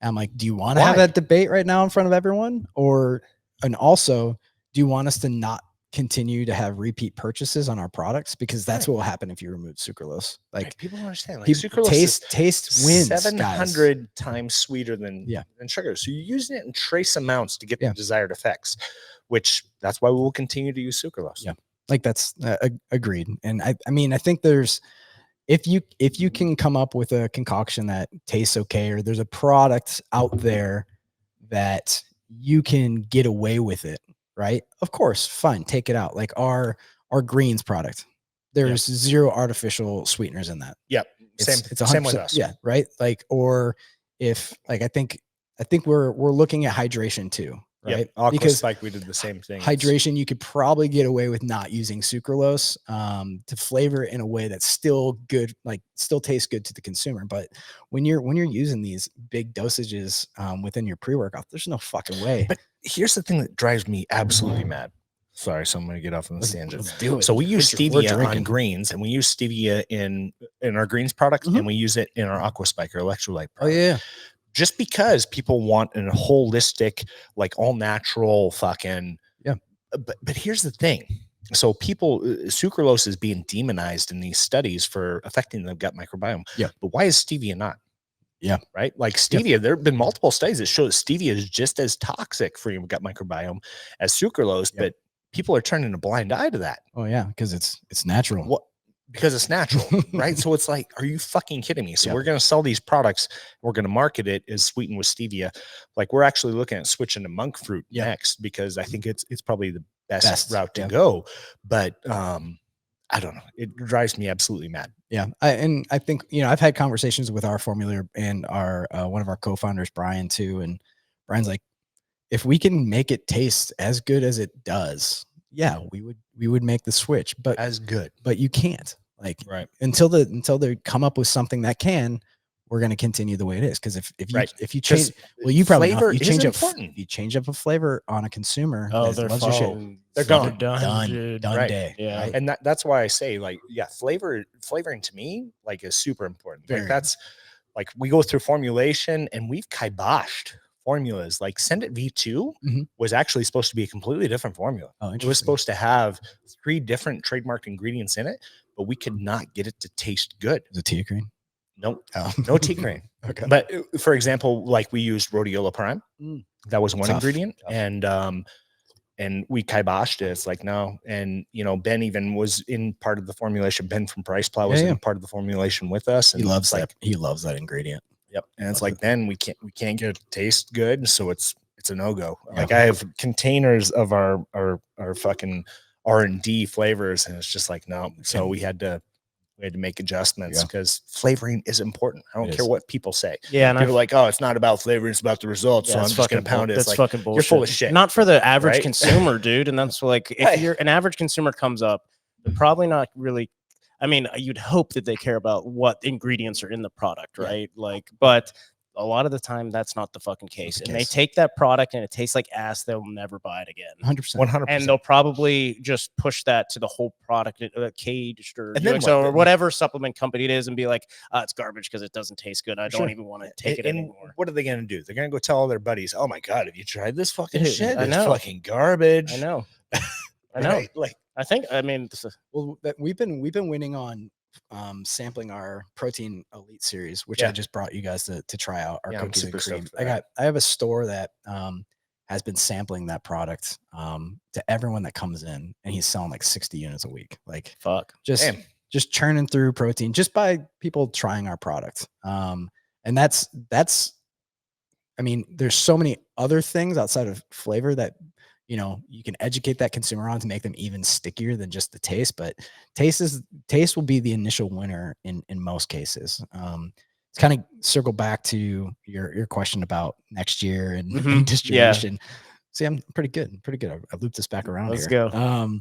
So we are going to be getting into the space of carbonated types of products, I guess you could say, that are well formulated, and we're taking that out into distribution in a specific way. We also have other kind of ready to drink options that we're coming out with. If you guys know, I'm sure if you follow Kaged at all, you've seen the name Darin, you've seen the name Aaron.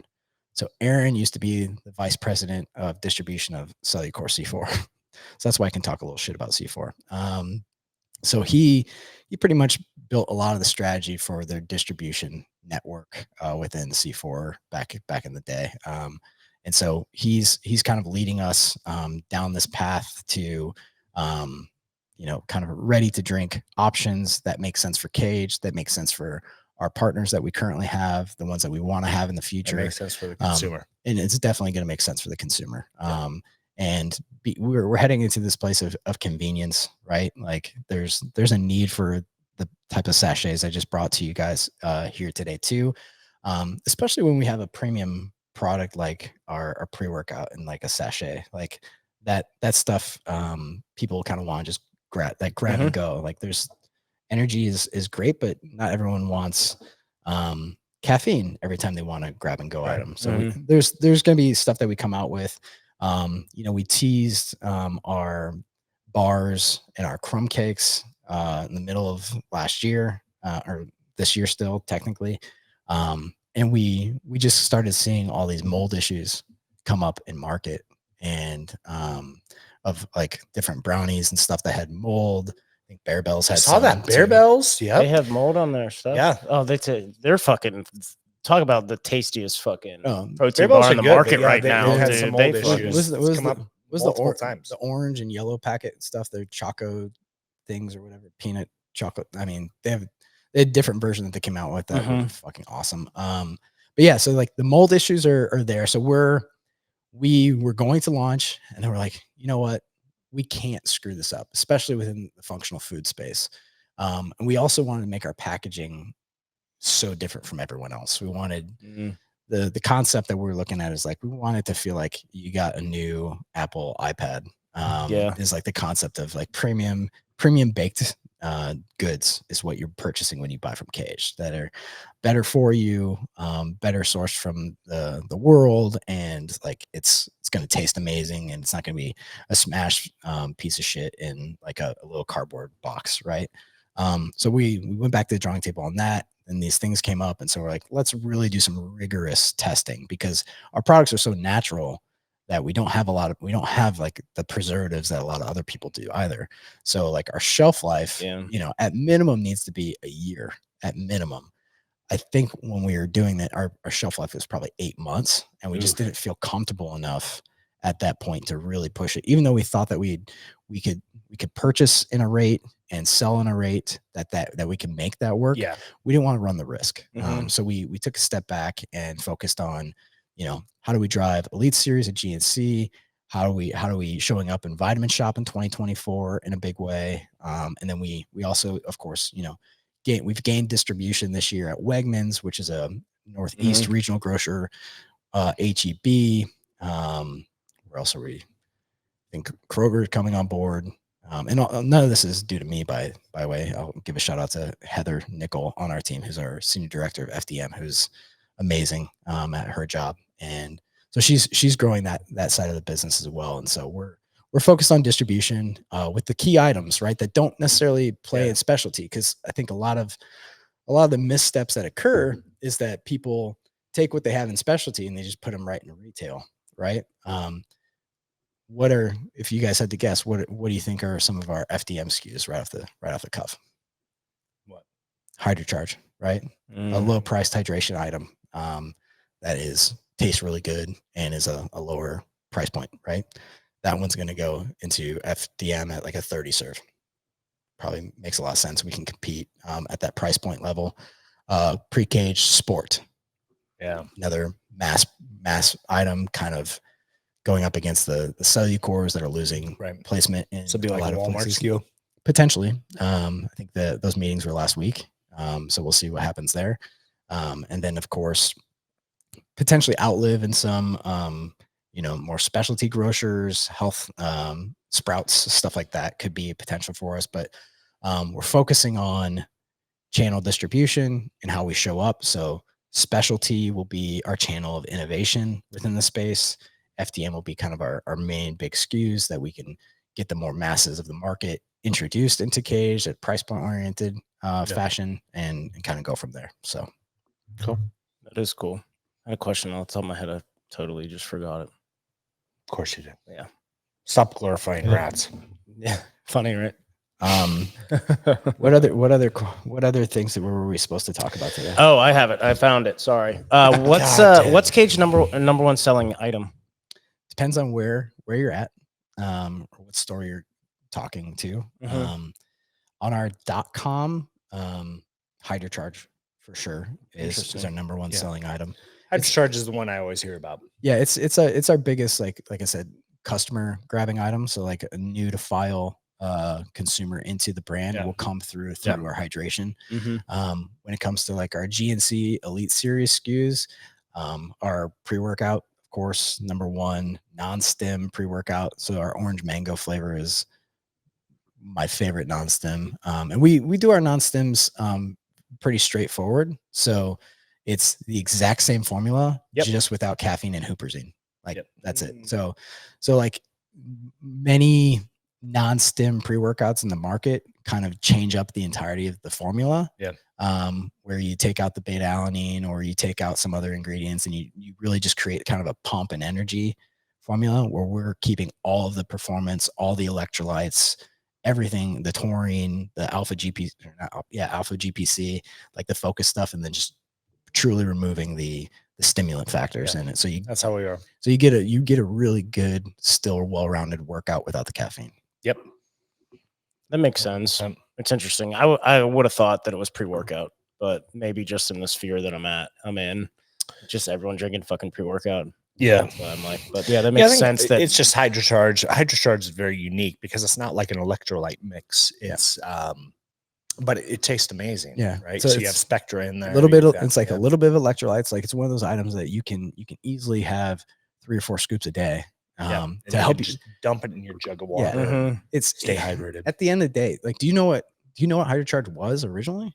It was the flavor system for all the other products that the gang came out with. So like they had their fermented BCAAs, their fermented citrulline, their creatine HCl. And they, like, when they first launched, like this was before pre-caged, recaged, and in-cage came out, that stack that they had that worked all in combination. They had all their fermented ingredients, and then they had HydroCharge. And HydroCharge was the flavor system so someone could make their own kind of healthy pre-workout. And it had the antioxidants, it had the extra taurine, it had the hydration benefits into it. Yeah. That's what it was. But then it kind of had a life of its own, and has lived long and prospered for the last. Was that the Spock? Yes. Spock? No, it's the Montego Bay talking. Yes, probably the Montego Bay.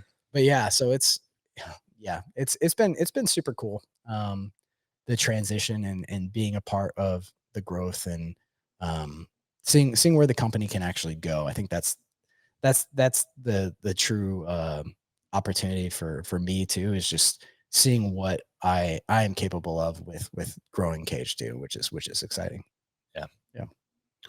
You said you get to pick your own team too. Yeah. That's crazy. That's awesome. Yeah, it's something I did a little bit at BBCom, but then again, all the layoffs kind of came, and I worked with some really great people at BBCom, and having the opportunity to build the team, the camaraderie, and you know, I coach too, and so like having like the specific dynamics of a team, like it all matters, right? And how they complement each other, and so you kind of have to take a step back and really think of like, who are you hiring, right? Because you can't hire like all the same people, right? Yeah. Because like You gotta have diversity. you gotta have within the team. you gotta have a diverse team, and so we got our East Coast, we got our central directors right now, and then I want them to understand their territories, and then once they understand like where are my key stores at, where are my key areas that I need to then hire, then I want them to hire their teams that they're going to be kind of leading. So it's it's a little bit of a top down kind of mentality, but I think it makes sense. We are probably going to be hiring hiring in Florida and then in Texas, which are two key markets just in general for sports nutrition. Of course, we have Nick in New York already, and Spencer's in PA for the Midwest, and then I'm kind of covering right now just all of the West Coast, which is much more spread out and way easier for me to travel to, because I've traveled a lot this year. I've Out east. All my customers are east. That's a lot to fucking cover, though. That's a lot. Like, that's a lot to fucking. I just want to do a little bit of shout out. I'm sure Spencer and maybe Nick will listen to this, but like shout out to these guys. Like GNC has 2,500 stores, right? In the month of November, these guys physically touched, either like at a division level or store manager level, 700 of those 2,500 stores. Holy shit. That's fucking nuts, dude. They're out on calls, talking with people, introducing to the brand, educating about Kaged, why it's important, why is this line important, you know, and how to sell it, how do you stack it with KPI stuff, which is another totally different conversation of how GNC works with like their own brands, KPI brands that the associates get paid off of, versus a non-KPI brand like Kaged, and how you succeed. And it's, you could probably have another entire podcast on that ecosystem. Dude. Yeah, it's just cool to see the division of labor and to see what you guys are doing. Like, I'm fascinated by it. It's really cool. Thanks, bro. Wait, I know, dude, we're almost at 2 hours. I wanted to talk about I wanted to talk about the road to service, like your military service. Road to military service. Like, how did you end up choosing that path? For you, Nick? No, for you. For both of you. Honestly. Go ahead. You start. Because I know Ben was saying like I didn't serve, and yeah, I didn't. But I wanted to know your road, because there's a specific road of why I didn't. So yeah, for me it was a little bit different. I know most guys get into the military right out of high school. I was the exact opposite. Okay. I didn't join until I was 30. Oh, okay. Yeah. So with me, it was like, you know, I jumped into sales right out of high school, was very successful, became like a sales manager for Best Buy. Oh yeah. And then went into being Best Buy alums. You a Best Buy guy? I am. So what haven't you done? Job. God damn. Oh shit. Computers. Oh and shit. Yeah. I was selling digital cameras, baby. Yeah. In high school. That's what that was. Yeah. So I got into I was basically sales manager at Best Buy, general manager at Best Buy at a very young age. Oh, very cool. And then during the housing collapse, like they transferred me kind of all over. Like I worked in Vegas, I worked in Idaho, Montana. They transferred me up to Washington, and definitely had some struggles up there that I wasn't, you know, I wasn't ready for, like a whole tax situation between, you know, Washington and Oregon. Like I was in Vancouver, which was right across the border from Oregon. Yeah. But regardless, so I lost my job. Okay. Which sucked. Yep. And it's like, where do I want to go? I was applying with like Apple, and I was applying with these other, you know, retail brands. Like, do I really want to be in retail anymore? Yeah. But I didn't have a college education because I jumped into sales right out of high school. Yeah. And so I was like, I want to do something important with my life. And, we had the war with Afghanistan going on, and Yeah. I was like, let me go over there and fight bad guys. Okay. And That's kind of so cool. I jumped in, and while I was in as a combat soldier, I got enrolled in their TA program, tuition assistance program, and got my degree while I was in, and did did multiple tours over to Afghanistan. And what military branch were you in? I was in the Army. You're in the Army. Yep. Okay. Yep. And then so like my first deployment, we were rucking up and down mountains looking for bad guys, and it was a great experience. Yeah. And like the bond that you build with these other soldiers is like nothing else. Yeah. And then after a couple tours to Afghanistan, I realized how much it breaks your body down very quickly, and just got out. Okay. Like I got my degree in business management, and now I want to get out and try and pursue something different. But that was my whole transition with moving into UXO supplements. Is like, now that I've taken off my combat boots, like, what's my mission? Like, my mission was going out there and finding bad guys and defending our country. It's like, now what am I doing? Yeah. Right. So now it's like we transitioned into supplements, because while I was in, and a lot of people, I don't like really sharing this story, because I don't want it to feel like I'm trying to profit off of the loss of someone else. But two things happened while I was in. After our first deployment to Afghanistan, we came back, and Sergeant Aaron Scales had went to officer candidate school. So he was an NCO, a sergeant, went to officer candidate school, and took craze. Oh, yeah. The pre-workout. Yeah. Before he had to do his timed 5-mile run, and he had cardiac arrest on the track and died. And he wasn't even 30 years old. And I was like, what the fuck? And they would also come in while we were on deployments, and we were ordering in shit from bodybuilding.com. And this was back in the day before they were really following regulations. So we were getting stuff in. Our chain of command would come in, and they look at our ingredients panel, and they'd be like, nope, because a lot of people aren't aware of this, but the military has an ops ban list. So they'd go through and they'd be like, oh, this has this ingredient in it, you can't be taking this. So they'd confiscate our shit that we were ordering in. Yeah.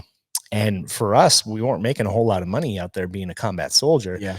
And our separation from going out on mission, or kind of like our way of like decompressing, was going to the gym. Yeah. So we'd come back off mission, even if we were dead tired, we'd go to the gym, because it was our way to get rid of that extra adrenaline, to get rid of stress. And we'd work out. We'd take pre-workouts, but they would confiscate half the shit that we got in. So it got me into researching, like, why are these ingredients banned? Why are, what should I be taking? What's safe to take? And I started just ordering in raw ingredients and flavoring it with like that Mio flavor. Oh, yeah. You remember that shit? That Mio energy or whatever. Yeah. And it tasted horrible, but that was my goal. And then after coming back after our first deployment, which was probably our roughest deployment while I was in, we had 4 soldiers within our brigade commit suicide, because they just couldn't handle demons in their own mind. And that was eye-opening to us. So when I got out, it was my mission. It's like, okay, I want to offer a product that I know I want to get into sports nutrition for sure. And it's like, we want to offer a pre-workout, something that meets all the ops ban lists, something that's safe for soldiers to take. And then at the same time, we also wanted to have a way to give back to veteran organizations that were helping the suicide epidemic. Like Nick and I even saw, like, they say it's 22 a day. 22 veterans a day. It's just a catchphrase, really, but it's not the case. It's actually much higher. More. I was going to say it's probably more. It's like 100% more. Which is crazy. That's crazy. And so I've seen it firsthand. I personally deal with PTSD. So it's like, okay, this was like my new mission. Yeah. Taking off my combat boots. Like, how can I continue to give back to the organizations that help veterans deal with this shit? Yeah. And this was kind of my way. It's like, hey, we're going to offer quality supplements. We're going to give back to veteran, organizations that help. Yeah. And that was it. That's awesome. I took off from there. That's amazing. Yeah. Is it my turn? Yeah. Sorry, we're going so long. I know you guys. No, dude, I think that's all good, dude. This is the longest, and it's good. It's all good information. I don't think we've been rambling on at all, which is great. I think people are going to get a lot out of it. But I wanted to join the Marine Corps when I was in high school. I wanted to be a grunt, 0311 infantry. My parents said, you are absolutely not doing that. You're going to go to college. Yeah. My mom was college educated. My dad didn't go to college. So I said, okay, fuck it. I'm going to find the best school that has the best ROTC program in the country. I applied to like the Naval Academy, West Point, all that. I got the you had to get Congress nominated to go. I didn't have my SAT scores and ACT scores weren't that good enough, so I was like, "Fuck it." So I ended up getting into Virginia Tech, ROTC program. Virginia Tech used to be a military academy, but now it's blended with civilian population, and they have a little strip that's still all military, which is fucking awesome. But you wear the uniform 24/7. Like it's hardcore. My freshman year was fucking ridiculous. But Marine Corps went in, didn't have a scholarship, had to try to apply to get a scholarship. If I didn't get a scholarship by my sophomore year to get to OCS, then they would have kicked me out of the program. I was during that time, Barack Obama was president. He wanted to downsize the Marine Corps into the Navy. They gave out one scholarship that year. I was number 2 on the list. Oh, shit.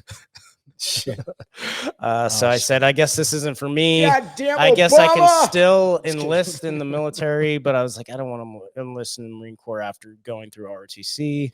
So I was like, fuck it, I'll just be a police officer. I was like, I want to serve in some way, whether it's civil service or overseas, whatever America needs me to do, I'll fucking stand up for freedom and democracy.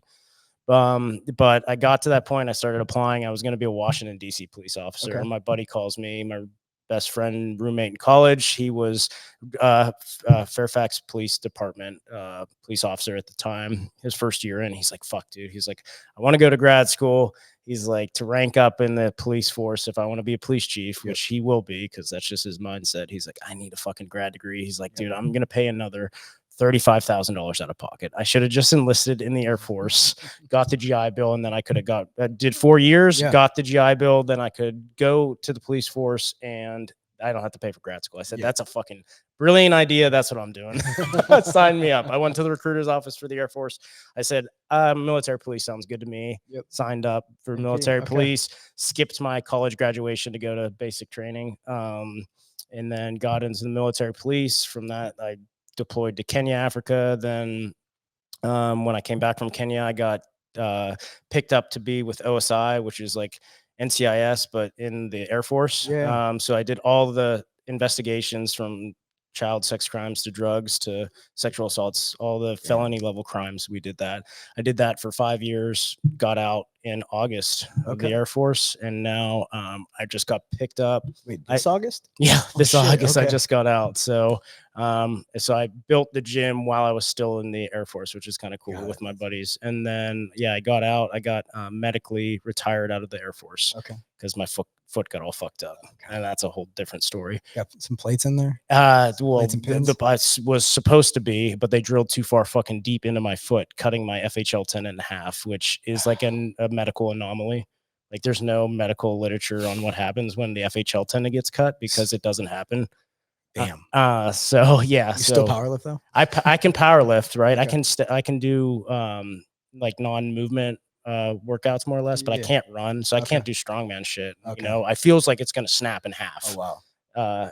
So I can't run, but I'll do the stair stepper, whatever. Yeah. And I don't need to do cardio, but and then I just got picked up to go to grad school in January for clinical mental health for grief and trauma. So help soldiers. That's what I want to do. I want to do first responders and PTSD, mostly PTSD, maybe some children's stuff. That's since awesome. I've done the child sex crimes before, and there's a lot of children that are suffering. But probably mostly first responders and soldiers and airmen and seamen and whatever branches. Seaman. He did say seaman. Yeah, I thought that was. He was staring at you when he said seaman. By the way, just so you know, he's waiting for the response. Yeah, so I just wanted to serve in some capacity. So I did too. Like I really wanted. I felt like this weird call to join the military at like a young age, and my dad was just adamantly against it. My dad was homeless, living in like a bus park when he joined the Marines. Like to just not be homeless anymore was him and his best friend joined the Marines. Oh no shit. And so he went to I think San Diego, did like the whole boot camp training, and he went through all that, and he just had like the worst time. Like just like he used to show me like, you know, the brim and the hat right into your nose, like, you know, that they would like kind of hit him in the nose with the hat. Like, yeah. And just, he's like, there's no fucking way you're going to goddamn college. Like, and he was just adamantly against it. Because he did it out of, there's like, either I'm going to die in the winter on this bus, on this cold bus, or I'm going to join the Marines. And then he was lucky enough to go through basic, and then all the troops got pulled out of Vietnam. So he never actually went into the active military. That's a different time. Yeah. And so, but he was always adamant that like, I'm going to college. Like he worked, he did a tool and die apprenticeship. And so he worked in manufacturing. And so like what I would do over 2 summers when I was in high school was wake up at 5 a.m., go to the forge, and basically help at the forge, where they would just be slamming hot metal with these giant hammers, and no one there was educated. And he would basically be like, you're not going to be one of these people, and you were going to go to college and you're going to go on. And so like, as much as I like hated that he didn't want me to do any of that, like I respected, you know, that he had a vision for me that was greater than what he had done with his life. So yeah, but I always find it interesting, like the things that draw us to the careers that we're in, and you know how we get back to the world. So it's pretty cool. Yeah, we've had this discussion before about the military and like our kids, and I think there's a lot of veterans that feel the same way, that they're like, I want my kids to go to college, like don't join the military. But I do think like if I don't have any children right now, but if I did, I'd be like, yeah, you can join the Air Force, and or you can join, like, I wouldn't want them to join the Marine Corps, probably not, unless they're getting a trade, you know what I'm saying? Like if they're a mechanic or something like that, like I don't want you to be a grunt. Like what are you gonna do, you know? Like, but and then I'm thinking like, dude, just go to fucking trade school right now. My kid, like be an electrician, man. Go make that money. That makes sense. That's awesome. Yeah. Sorry we went 2 hours. Dude, don't be sorry, man. This was fucking wonderful. It was awesome. Yeah. It was a good chat. Montego Bay might have been the catalyst. I think it was it. So go check them out, guys. Montego Bay, $7 rum at your local liquor store. But yeah, we went down a lot of rabbit holes, got a lot of good feedback. We appreciate you guys tuning in. As always, please drop in the comments any questions you guys have, any comments you have on the episode, things you want to see. Like, we're about it. We're about it. Yeah. And where can people find you on the Instagrams or I'm huskyboy.co on Instagram. That's pretty much the only thing that I utilize to communicate with the outside world. So give them a follow. You're not on the X? I'm not. No, I haven't. I've never been on Twitter. There's a really funny story about that, but we won't get into it today. But yeah, I've been on Twitter, but only for a couple posts on a bar crawl. But then, yeah, I've never been on X, so not on there. We'll link your Instagrams on this, solid on the YouTubes. So yeah, dude, appreciate you coming on. We honestly need to work with getting everyone together to make a fucking sick ass expo. Yeah, like Boise Fit Expo 2.0 coming back. We're doing it. Be fucking sick, dude. But yeah, thanks again for your time, dude. I think a lot of people learned a lot. So this is awesome. All right, peeps. Thanks. See ya. All right. Bye. Black sheep out.